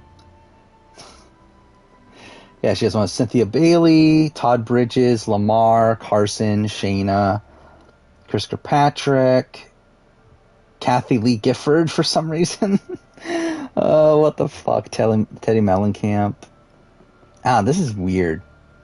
That this is a thing. Yeah, 2.36 thousand subscribers for Julie Chen. Mind you, she's only started 4 months ago, so like, I'm pretty sure I didn't have 2.3 thousand in 4 months, but still, she's Julie Chen. Yeah, I'm pretty sure she had like way less until like people found out that this was a thing. Because I'm pretty sure like people didn't know this was a thing until like a week or two ago. Because I didn't know it was a thing. And I'm pretty sure like at that point she only had like a few hundred subscribers. But like now she's at like 2,000 something. Why are people not happy with Todrick? A lot of things. Really, it's a lot of the personal attacks. I mean, one, it's like he was already hated outside the show. Because like he's had a history of just kind of being a dick. Particularly of him like not paying people that work on his videos and stuff like that. But yeah, even since then, like I mean, even on like the show, I mean, but he's like also kind of a dick. Like he made a lot of personal attacks to pretty much everyone. Really, a lot of focus on like Shayna and Christopher Patrick. But really on pretty much everyone by the end of it. He told Christopher Patrick that your son would be ashamed for the way you played the game and all that stuff. Just not a super likable person. Yeah, by the way, if you want to see Julie Chen's YouTube channel, there you go. Everyone's favorite YouTube channel. I mean, essentially just her doing podcasts about religion and that sort of thing. Just that she's also had celebrities from Celebrity Big Brother on her podcast too, which is really weird. And it's clearly like obviously she's getting it because of Big Brother. Like it's like clearly CB, like she's like asked production to like do her a favor and like get them on her podcast. But it's weird. Yeah, that's what I'm saying. It's like Julie Chen, like you would assume she would have more of a following after 4 months. Yeah, like I didn't have that many subscribers after 4 months, but like you would assume Julie Chen would have way more than that. I mean, how many Twitter followers does Julie Chen have? Let's look this up. Like she certainly has like over 100,000, right? Like Twitter followers. She has 437,000. It's like she couldn't get more than 2,000 YouTube subscribers. Oh, it's on the bottom.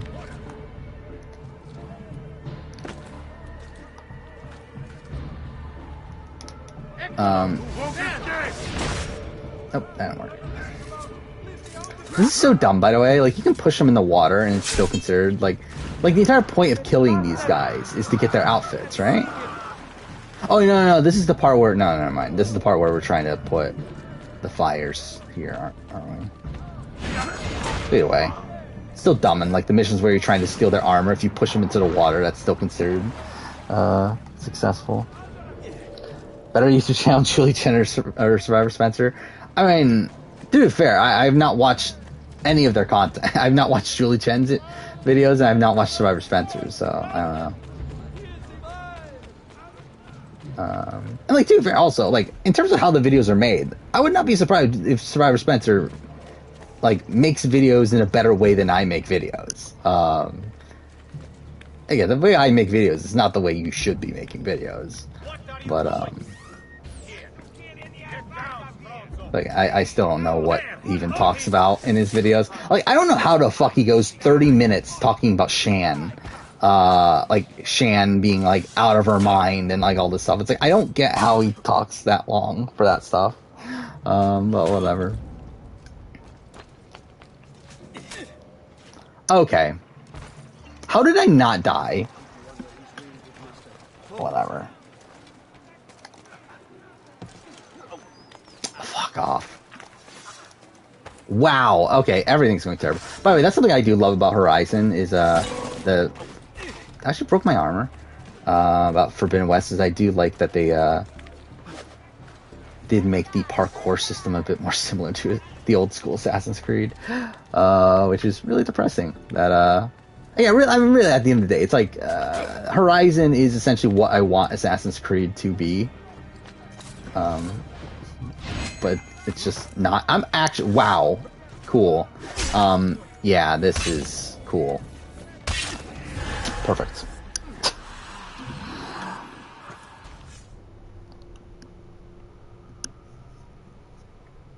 But yeah, like the Horizon Zero Dawn to Forbidden West, like very much reminds me of Assassin's Creed 2 to. Okay, I was gonna say if it made a restart from the beginning, I would have been pissed. Yeah, it reminds me of Assassin's Creed 2 The Brotherhood.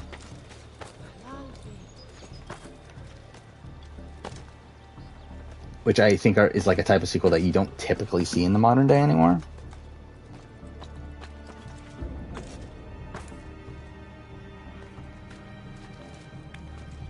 Assassin's Creed should have robot chickens, obviously. I mean, that's exactly where Assassin's Creed should go. To be fair, I would not be surprised if Assassin's Creed does have robot chickens by the end of the year.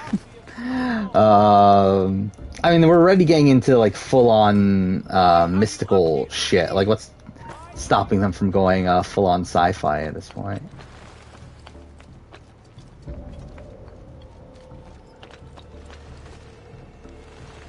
I'm gonna die.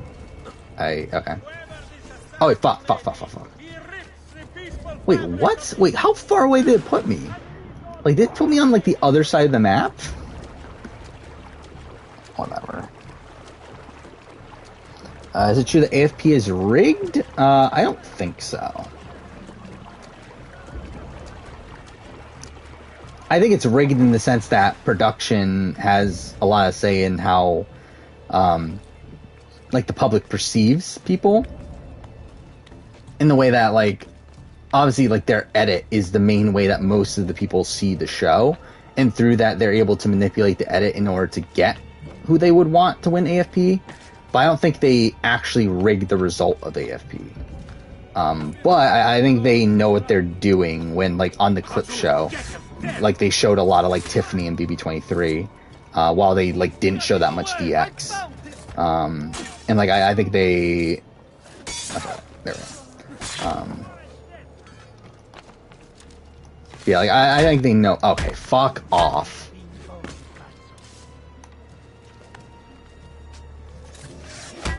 What? What's going on?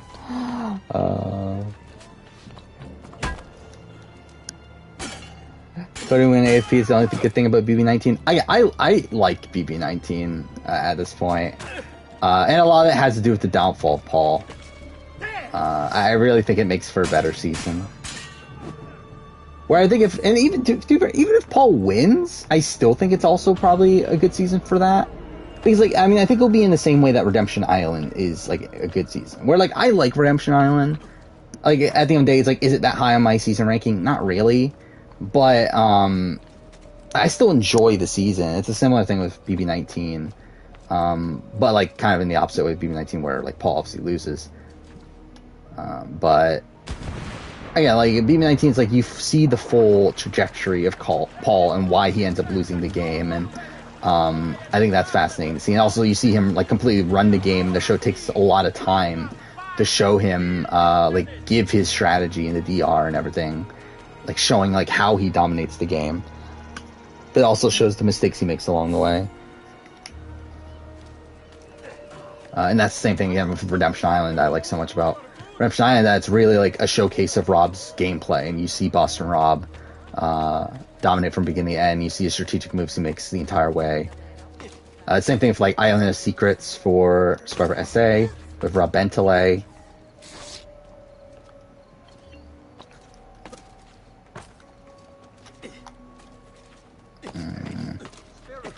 I think that's probably one of the bigger, like, kind of, not necessarily issues, but, like, one of the bigger knocks against, like, One World for me is that I feel like the season isn't as much about Kim and her dominance. Like, it is towards the end, like, from the mid-game on, it is, like, from the merge on. But, like, the first half of the season is not, and it's, like, all revolving around Colton, which is, like, like, not the most fun TV. So,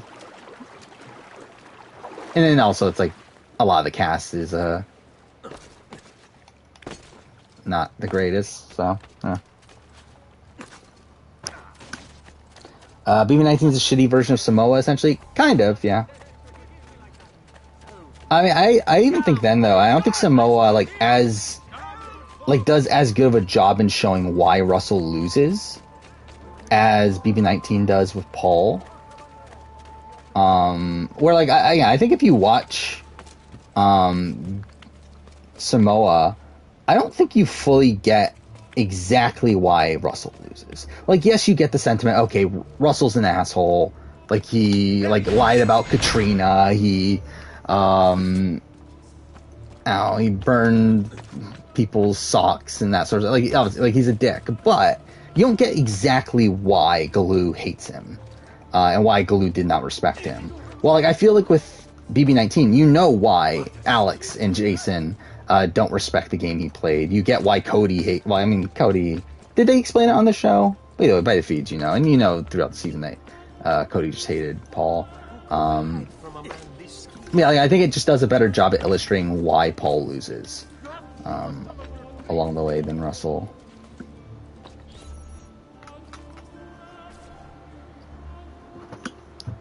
Only 2 BB seasons where you despise the players in the final. BB4, BB-19. You did it.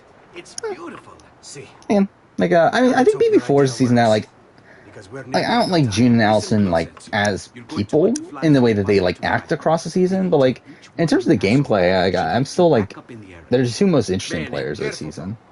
There's archers out on the roofs tonight. Especially for the time, again, all the way back in BB4, to have these 2 players, 2 of the first players to ever play a true floater game, both make it to the end together. And with both of them getting to the end in a position where it's both in their best interest to get to the end together, where both of them can't win against anyone else. So it's they're both playing optimally by going to the end together. I just think it's a fascinating final too. Shoot! Shoot the flying demon!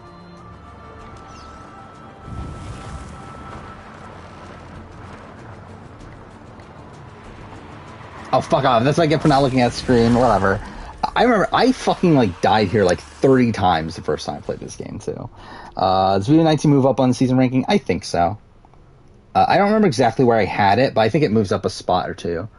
I would have BB-19 above 16 at this point. Shoot! I think BB-19 is probably a top. It's the season that's probably on the top of the bottom tier, instead of where before I believe it was pretty much at the bottom of the bottom tier. And we'll go to a long way. It's just easier this way.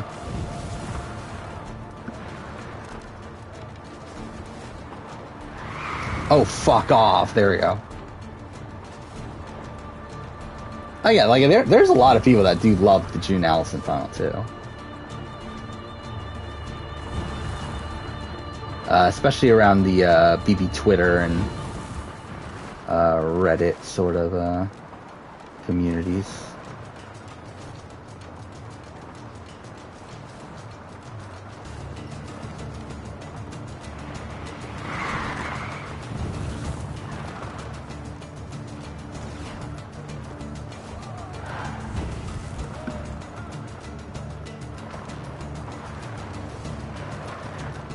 Yeah, I would have BB-19, above 16, probably above 4. I mean, I'm always, very conflicted on where I should have 4.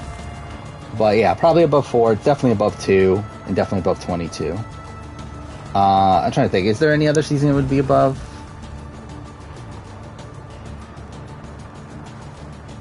Probably, probably even, maybe 21. 21's also, a tough one to assess, because, the first half is so bad. But then the back half is really good, but even that's filled with pretty unlikable people, with the exception of Cliff and Nicole. And I guess maybe Tommy. What was that? Don't worry, probably just kids with firecrackers. Come, it's your move.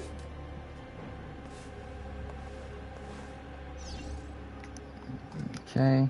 I mean, that's the thing about with this season with Todrick and stuff, is that I kind of find it funny that it's if BB4 had been in the modern day, June and Allison also say like really terrible things across that season. That where like now obviously they're like by these like communities, they're like people that are loved for being this like these like two women that that like navigate through the game, get to the end together, all that stuff. But it's like also they say like terrible things across their season to the point where their jury absolutely hated them by the end of it. What was it all for? Assassino! Assassino! He's killed the Doge! The Doge is dead! So I think it would be interesting to see like how they were to be received nowadays. Like, would they still get the same sort of like negativity that like Todrick got, or would they like still be liked because obviously there is this like they are essentially like what like BB Twitter is looking for. I do these not for myself. Oh, and yeah, Erica also. I'm really like a lot of BB4. Would not have gone over well. Again, Erica had the G comment. Robert was misogynistic towards everyone.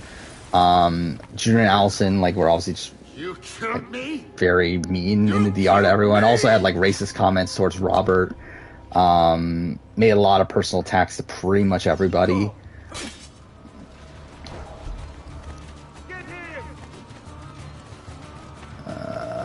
Where's the way out? There it is. Yeah, like just in general, I mean, BB4 is not the most PC season in the world.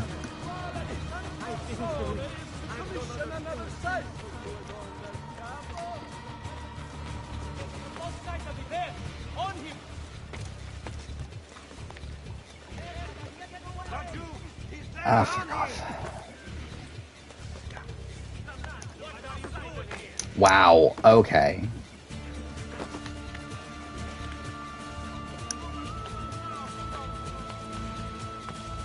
You should not be right here. We'll get the bastard. Where did he go?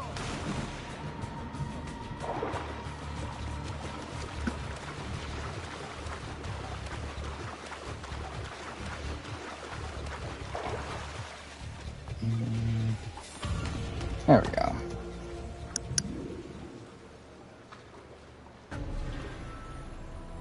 I mean, obviously, yeah, the jury varies. I mean, the jury, like, part of the job of you as a player is to recognize what your jury wants. Money, that is tough to do. But it is still the job of the player. That being said, I don't think, like, just because you would lose a jury vote on one specific season makes you a worse player than someone that would have beaten you in a jury vote on that same season. Just because, like, I think someone like a Russell Hantz is the example of, like, again, like, obviously he loses Samoa, but I think if he was to play the exact same game on Survivor Cagayan, or, like, any other modern season, like Millennials vs. Gen X, or, I don't know, any other one, like, David vs. Goliath, any of these seasons, he probably wins the season.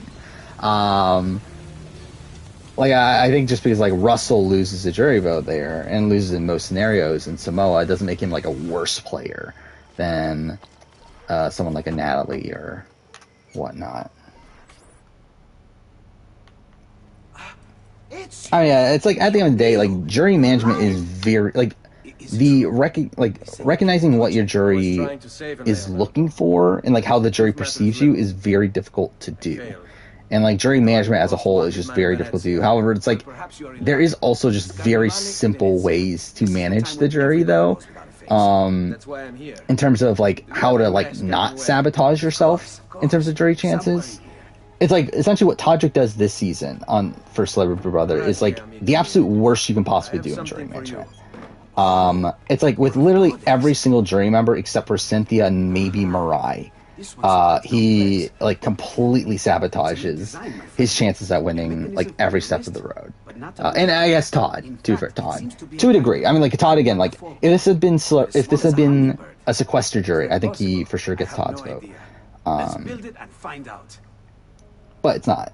Like, and he knows it isn't. Like, he knows it's Celebrity Big Brother. He knows that jury gets to see the feeds and all that stuff.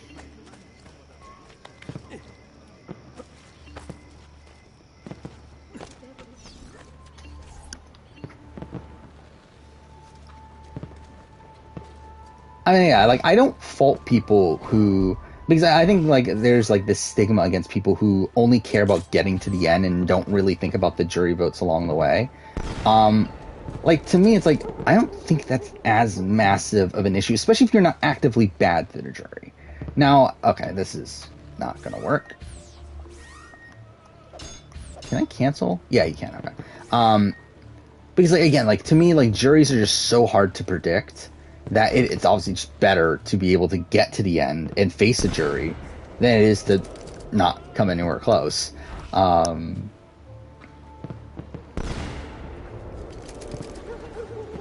So, like, while the overall goal of the game is to win, at least you would, like, for most people at least, it is to win. And when assessing a player, you assess them in terms of their chances to win, or in terms of their ability to win. Again, really the game is, like, to get to the end and then to win a jury vote.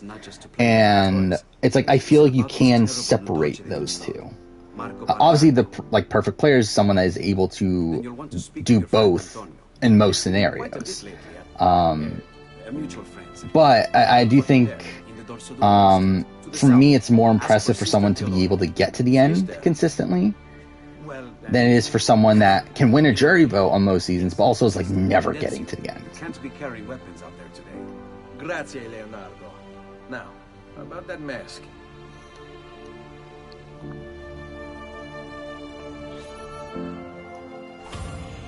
I mean, like, BB14 is just a weird case because, like, Dan was never winning BB14 no matter what happened. Like, even before he, like, cuts Frank and he cuts Shane and all this stuff, like, he was never winning anyway. Like, they all made a pact to not vote for any of the former winners. So it's like, Dan had no shot at the point that Boogie left the game. And, like, even despite that, it's like, I think there would have, like, been a sliver of a chance of him getting jury votes in certain situations. Like, specifically from, like, a Brittany. And actually, even, like, a Frank, from what I understand, like, I think if it was, like, I forgot, what scenario was it? I know that there was, like, a point where, like, Frank was actually considering voting for Dan. But I don't remember what the scenario was. It might have been Danielle. I don't remember. Yeah, like, I think, like, the talk is that, like, Frank wasn't as bitter as what it seemed.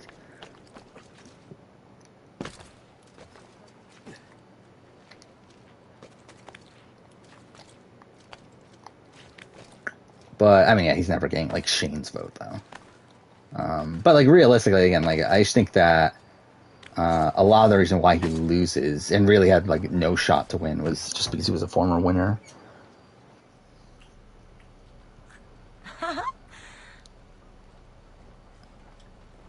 I think, like, Shane was probably the most bitter. And then probably, like, Joe. Talented man in all of Venezia.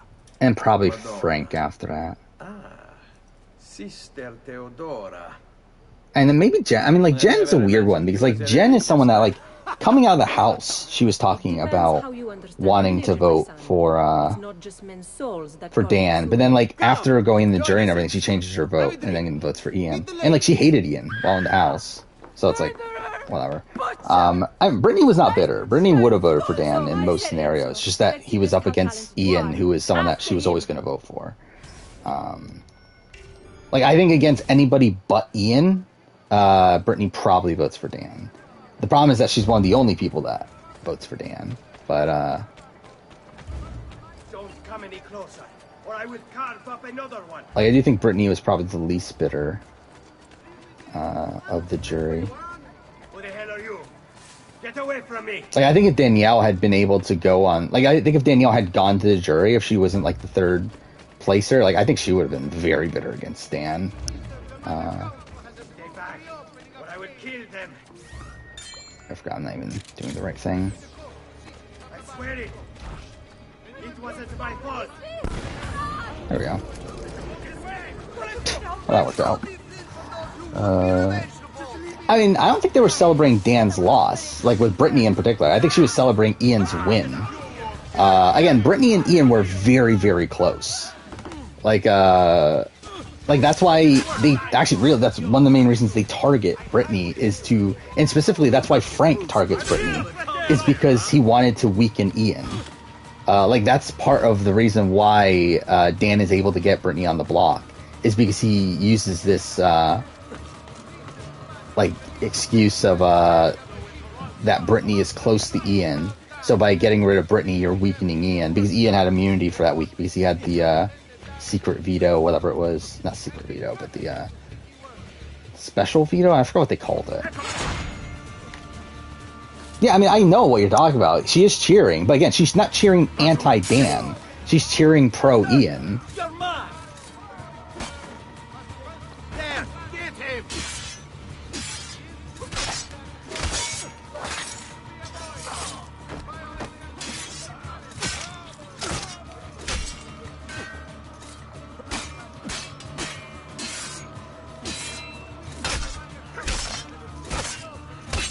I mean, Shan was definitely cheering anti-Dan. Again, the only person there... Well, actually, not the only person. I would say the only people that were voting pro-Ian are Brittany and Ashley. Like, those are the only two people who were voting pro-Ian. Everyone else was voting anti-Dan.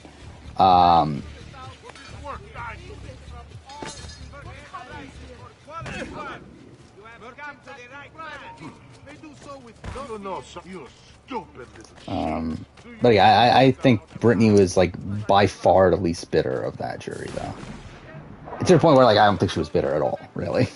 I just think that again, like Ian is like the person she was the closest to in the house, so there's like never a point where she was ever not going to vote for Ian.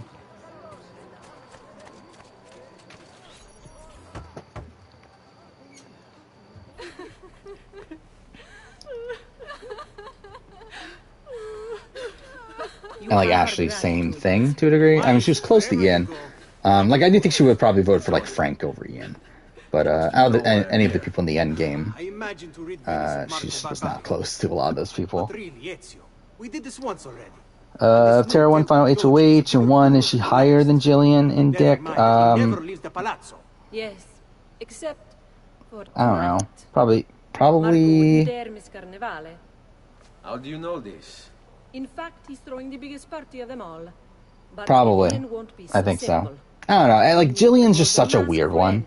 Because, like, if Jillian had straight up won a jury vote, Jillian would be a middle tier winner. But because she doesn't win a jury vote and she wins by accident, then she like kind of has to be on the bottom because like she didn't legitimately win. What is it, my son? You want to ask me something? Like she won literally by accident. So like yeah, that's just a tough one. It's Jillian, but I would say Tara's better than Evil Dick for sure. I am married to the Lord. Yet you are also a courtesan. You run a bordello. So, I see no contradiction. How I choose to practice my faith. What I think Cody Calfiore is one of the most slept-on players of all time. Yeah. I mean, yeah, I mean, I don't know how the general perception is towards him at this point, but if it's not that he's at least a top 5 player of all time, then yeah. Again, what do I have him, what, 3? And to be honest, I could see an argument for him being 1. And like the main reason I don't is, well, I mean, it's 2 things. 1, we haven't seen him play from bottom, and then 2, Derek did beat him. So, but yeah, like Cody for sure, like should be one of the top players of all time. And there shouldn't be much of an argument. And like, I think anyone that does make an argument, and is like actually looking at it from a gameplay perspective, it's probably just like this doesn't like Cody, because like again, like there's a lot of talk out there of like, oh, there was a pre-game alliance. He only won because of pre-gaming, which makes no fucking sense if you actually watch the season. Yeah, if you like actually watch like the talk about like the committee being a pre-game alliance makes no fucking sense. considering Memphis was like an alternate on the cast, considering we actually see the formation of the Alliance on the feeds, and they actually wanted like different people in the Alliance until certain people like counteract. Like they wanted Bailey in the Alliance, and Cody turned them down, right? Because like they didn't want because they didn't think that Bailey and Dave Vaughn would work against each other. But it's like really, it's like again, like there's so much like proof to it not being a pregame alliance that like, and even if it was a pregame alliance, it doesn't matter to me. Like it's still like impressive nonetheless. But like the fact that people are like so hung up on like, oh my god, he had a pregame alliance is like asinine, considering like it's very clear he didn't, or at least not the one that actually ran the game. Here's how the game is played. All the ladies in the district have ribbons. Derek and Dan play again. They're gonna be out early, yeah. And but I think that's like kind of unfair, because like I think at that point it's like just a difference in perception of these players, because like a lot of that is just from out of the game circumstances. Like it's not really in game the reasons why Derek and Dan would go home early on an All-Star season. To where like again, Dan plays again and is the first boot. That doesn't change my opinion of Dan as a player. Same thing with Derek. Mind you, if they do go far, that would change my opinion. But if they don't, then it doesn't really change much. Because they already had... It's like, again, I talked about that with Sandra. It'll probably be the same thing with Tony if he ever plays again. It's the same thing with Boston Rob at this point.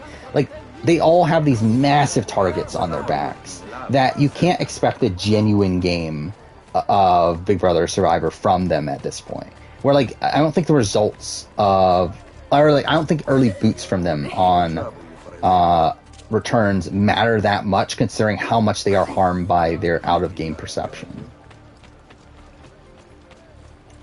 Come stai, Have anything for me, belle mie?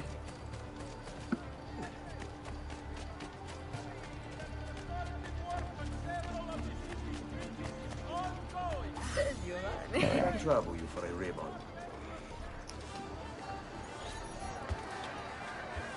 We have a winner. I mean, there's a lot of pre-gaming, like, in every season of All-Stars. There's a lot of pre-gaming in Survivor All-Stars.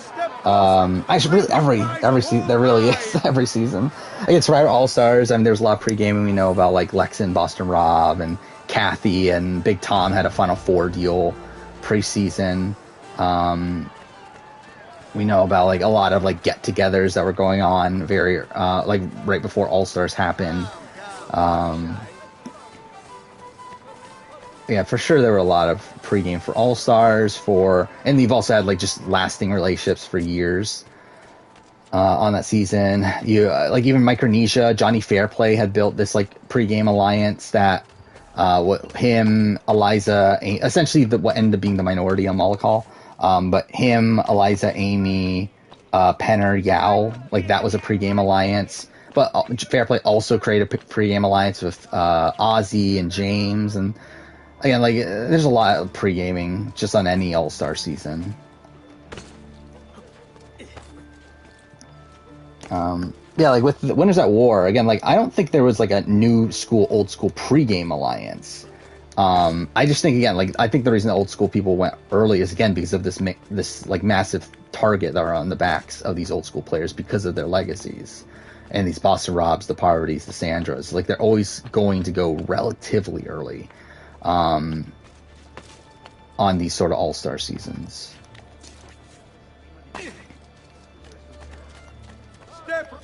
Welcome. And really, it's like also like them just not being as connected. Or like I think specifically with someone like a Danny. Like I just think Danny just had no connections out there. But Be the first to capture the flag 3 times. Yeah, like obviously there was pre-gaming going on though. Like obviously like Yule, was it Yule, Wendell, Nick, Michelle had an alliance. Well, obviously Tony and Sarah.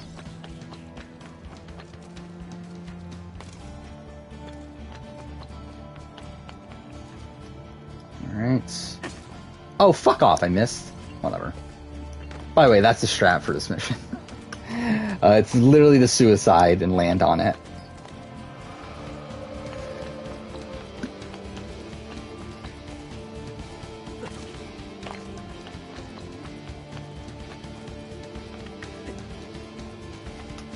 There we go. Fuck off.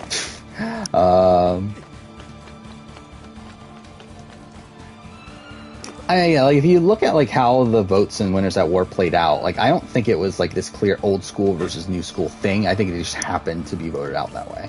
Like obviously the first vote of the season is Natalie getting voted out, and that's because she was close to Jeremy.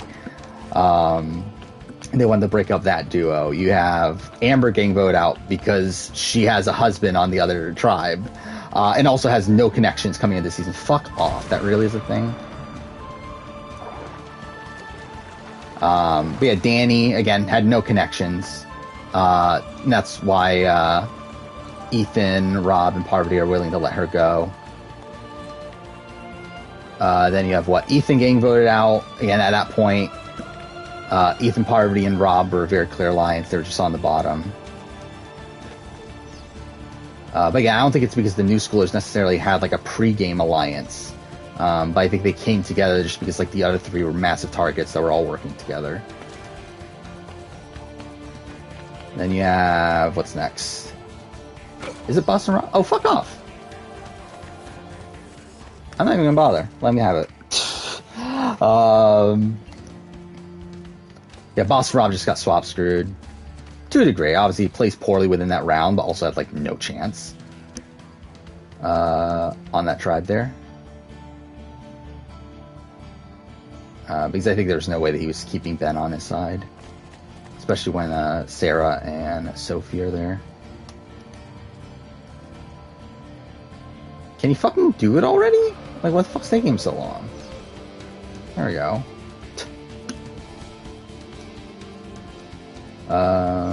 Yeah, Parvati got screwed over by being swapped onto a tribe that was entirely a pregame alliance. But again, not one that was like old school or new school, just all ganging up, because again, it was Yule that led the alliance and that led the pregame talks. Fuck off, really? I've never failed this before.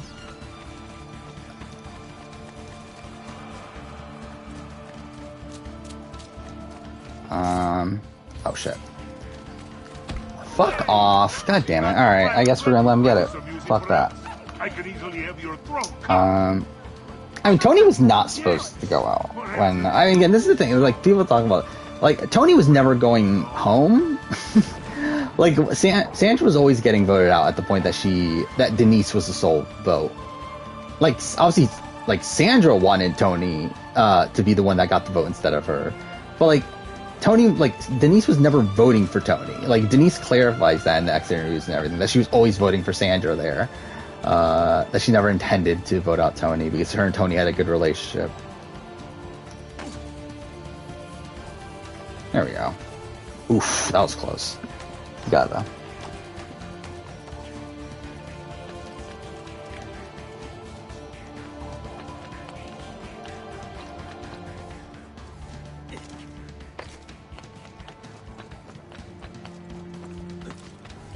Alright, fuck that mission.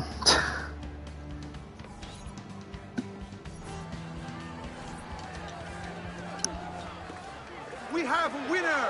You've protected your flag and captured the enemies. You've proven yourself a warrior without fear, an inch ever closer to victory!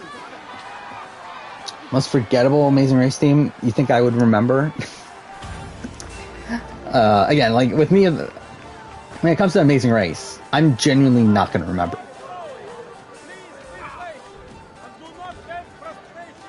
Like, it's not like Survivor Big Brother where, like, I know every player. Like, I don't fucking remember half the fucking teams of Amazing Race. Like, I'm not going to remember the most forgettable fucking team.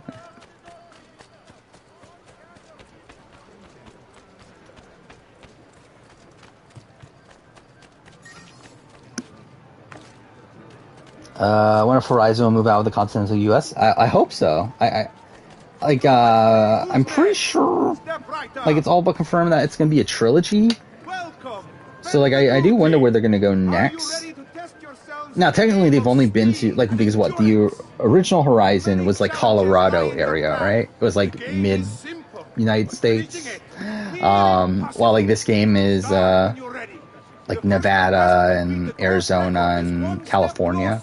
So, are they just gonna go to the, like, east? Is that the next game? Or are they gonna go...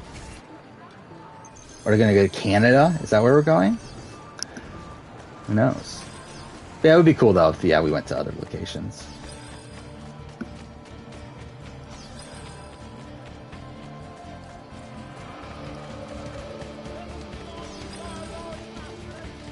Okay. This is a mission I usually fail at least once whenever I play this. So let's see if I get first try this time. And already not starting off that well.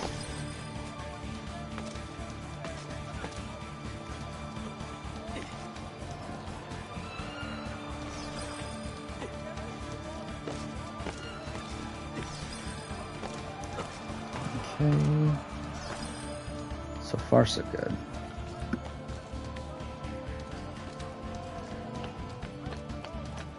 Oof. Almost fucked that up. I started Reddit. Love the one scene of Gina and Sylvia picking up a kid in the store. I have no clue.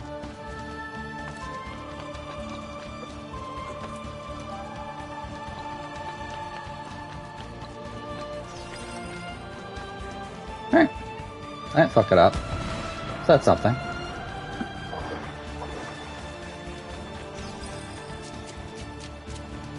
How I would have totally different wildlife, volcanoes. Yeah, that'd be cool. I do, like, worry, like, is it too much water? In terms of, like, is there gonna be, like, a lot of water navigate? I guess at that point, like, would you need, like, Aloy to have some sort of, like, vehicle, like, some sort of, like, boat sort of thing, I guess? Like, I mean, are we doing, like, Assassin's Creed Black Flag, but with Hawaii and with, like, Aloy and robots? I think maybe they can go in that direction.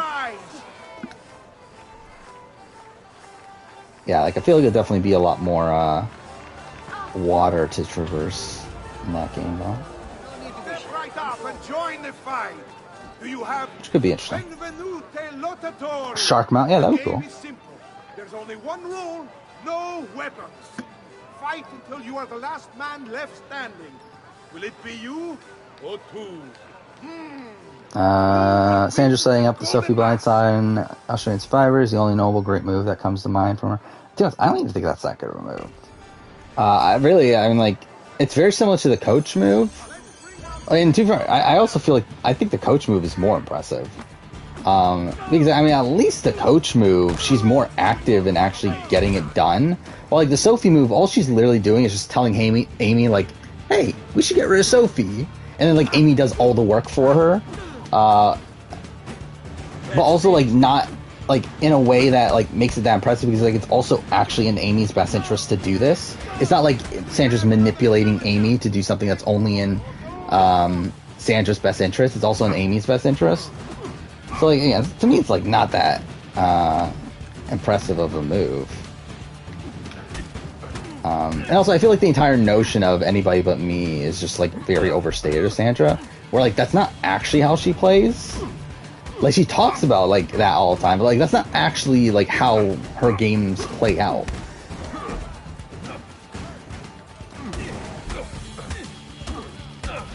Wow, that was bad. Okay.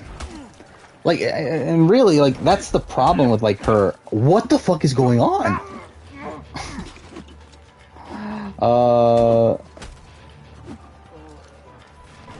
Whatever. Looks like this one thinks himself some kind of campeon. Go on, Dante. Show him how sadly mistaken. But really, I mean, like, I think Sandra's probably best move is what, the Burton blindside? It's probably the best move, but eh.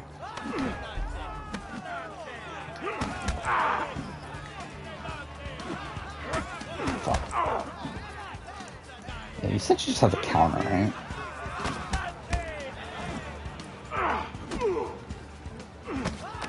There we go. Minimal is one of the worst at answering Final Trouble questions. Yeah. especially like because she was like in a prime position to potentially win both of her seasons.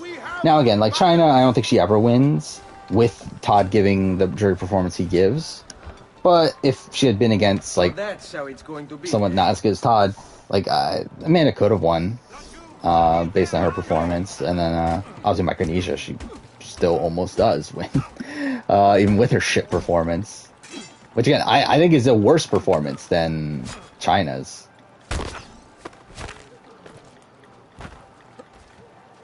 Where like I think she actively gives like worse answers in Micronesia than she does in China.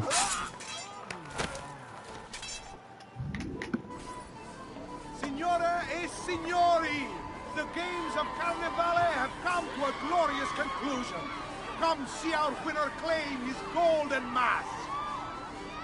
Where are we at? We're 3 hours, 50 minutes. Proven himself the fleetest of foot, the strongest of champions, the wisest strategist, and clearly... Oh fuck, we still need to get codex pages too, don't we? 4 games won lealmente. I forgot about that. Winner of the golden mask is... I mean, anyone's better at answering journey questions than Gina Marie.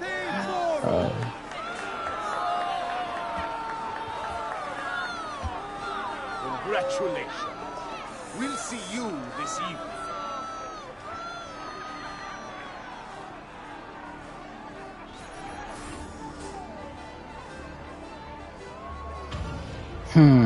I'll be honest, I think we're probably just going to call it a night here. I was thinking we were going to finish the sequence, and like technically we're only like 15-20 minutes away.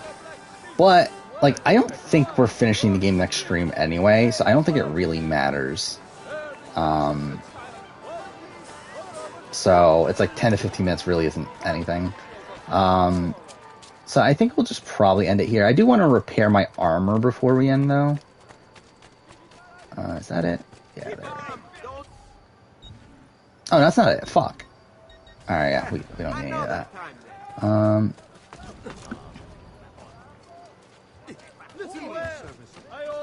Yeah, I would not be surprised if Gina Marie tried to get on one of those sort of reality shows before she went on Big Brother. Actually, how'd she even get on Big Brother? Did she apply? Like, I genuinely don't know. Like, I would not be surprised if she was recruited. But who really knows?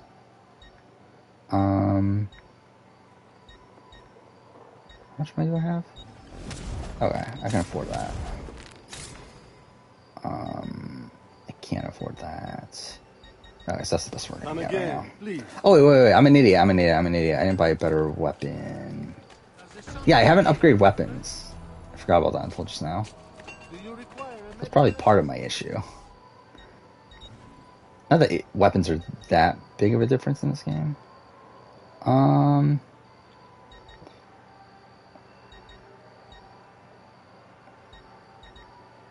332. Alright, let's get that, I guess. Send me your amici. Yeah, that should do good enough. Yeah, see you later, Retro Robbie. So yeah, I think we'll call it a night here. Yeah, we're almost at 4 hours anyway.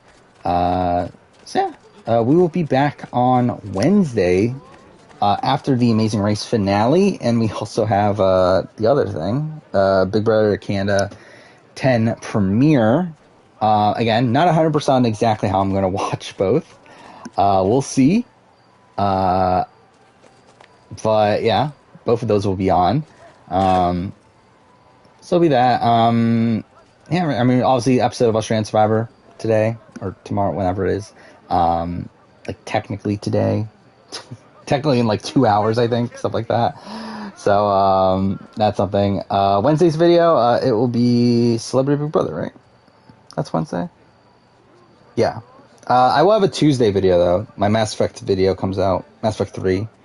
That'll come out on Tuesday. But, yeah. The Celebrity Big Brother 3 season review is on Wednesday. Amazing Race review on Saturday. And then, next Wednesday will be the Celebrity Big Brother 3 player ranking. So, that is that. We're going to watch BB Can US. Yeah, I'll probably use Video Brother or BMX. I don't know if that's still running, though. But, like, I haven't checked them forever. But videobrother.net, I think is what it's called. Yeah. They usually stream it. And even if you can't watch it that way, it should be available the next day, pretty readily. But yeah, so yeah, I guess that's it for tonight. See you guys next time.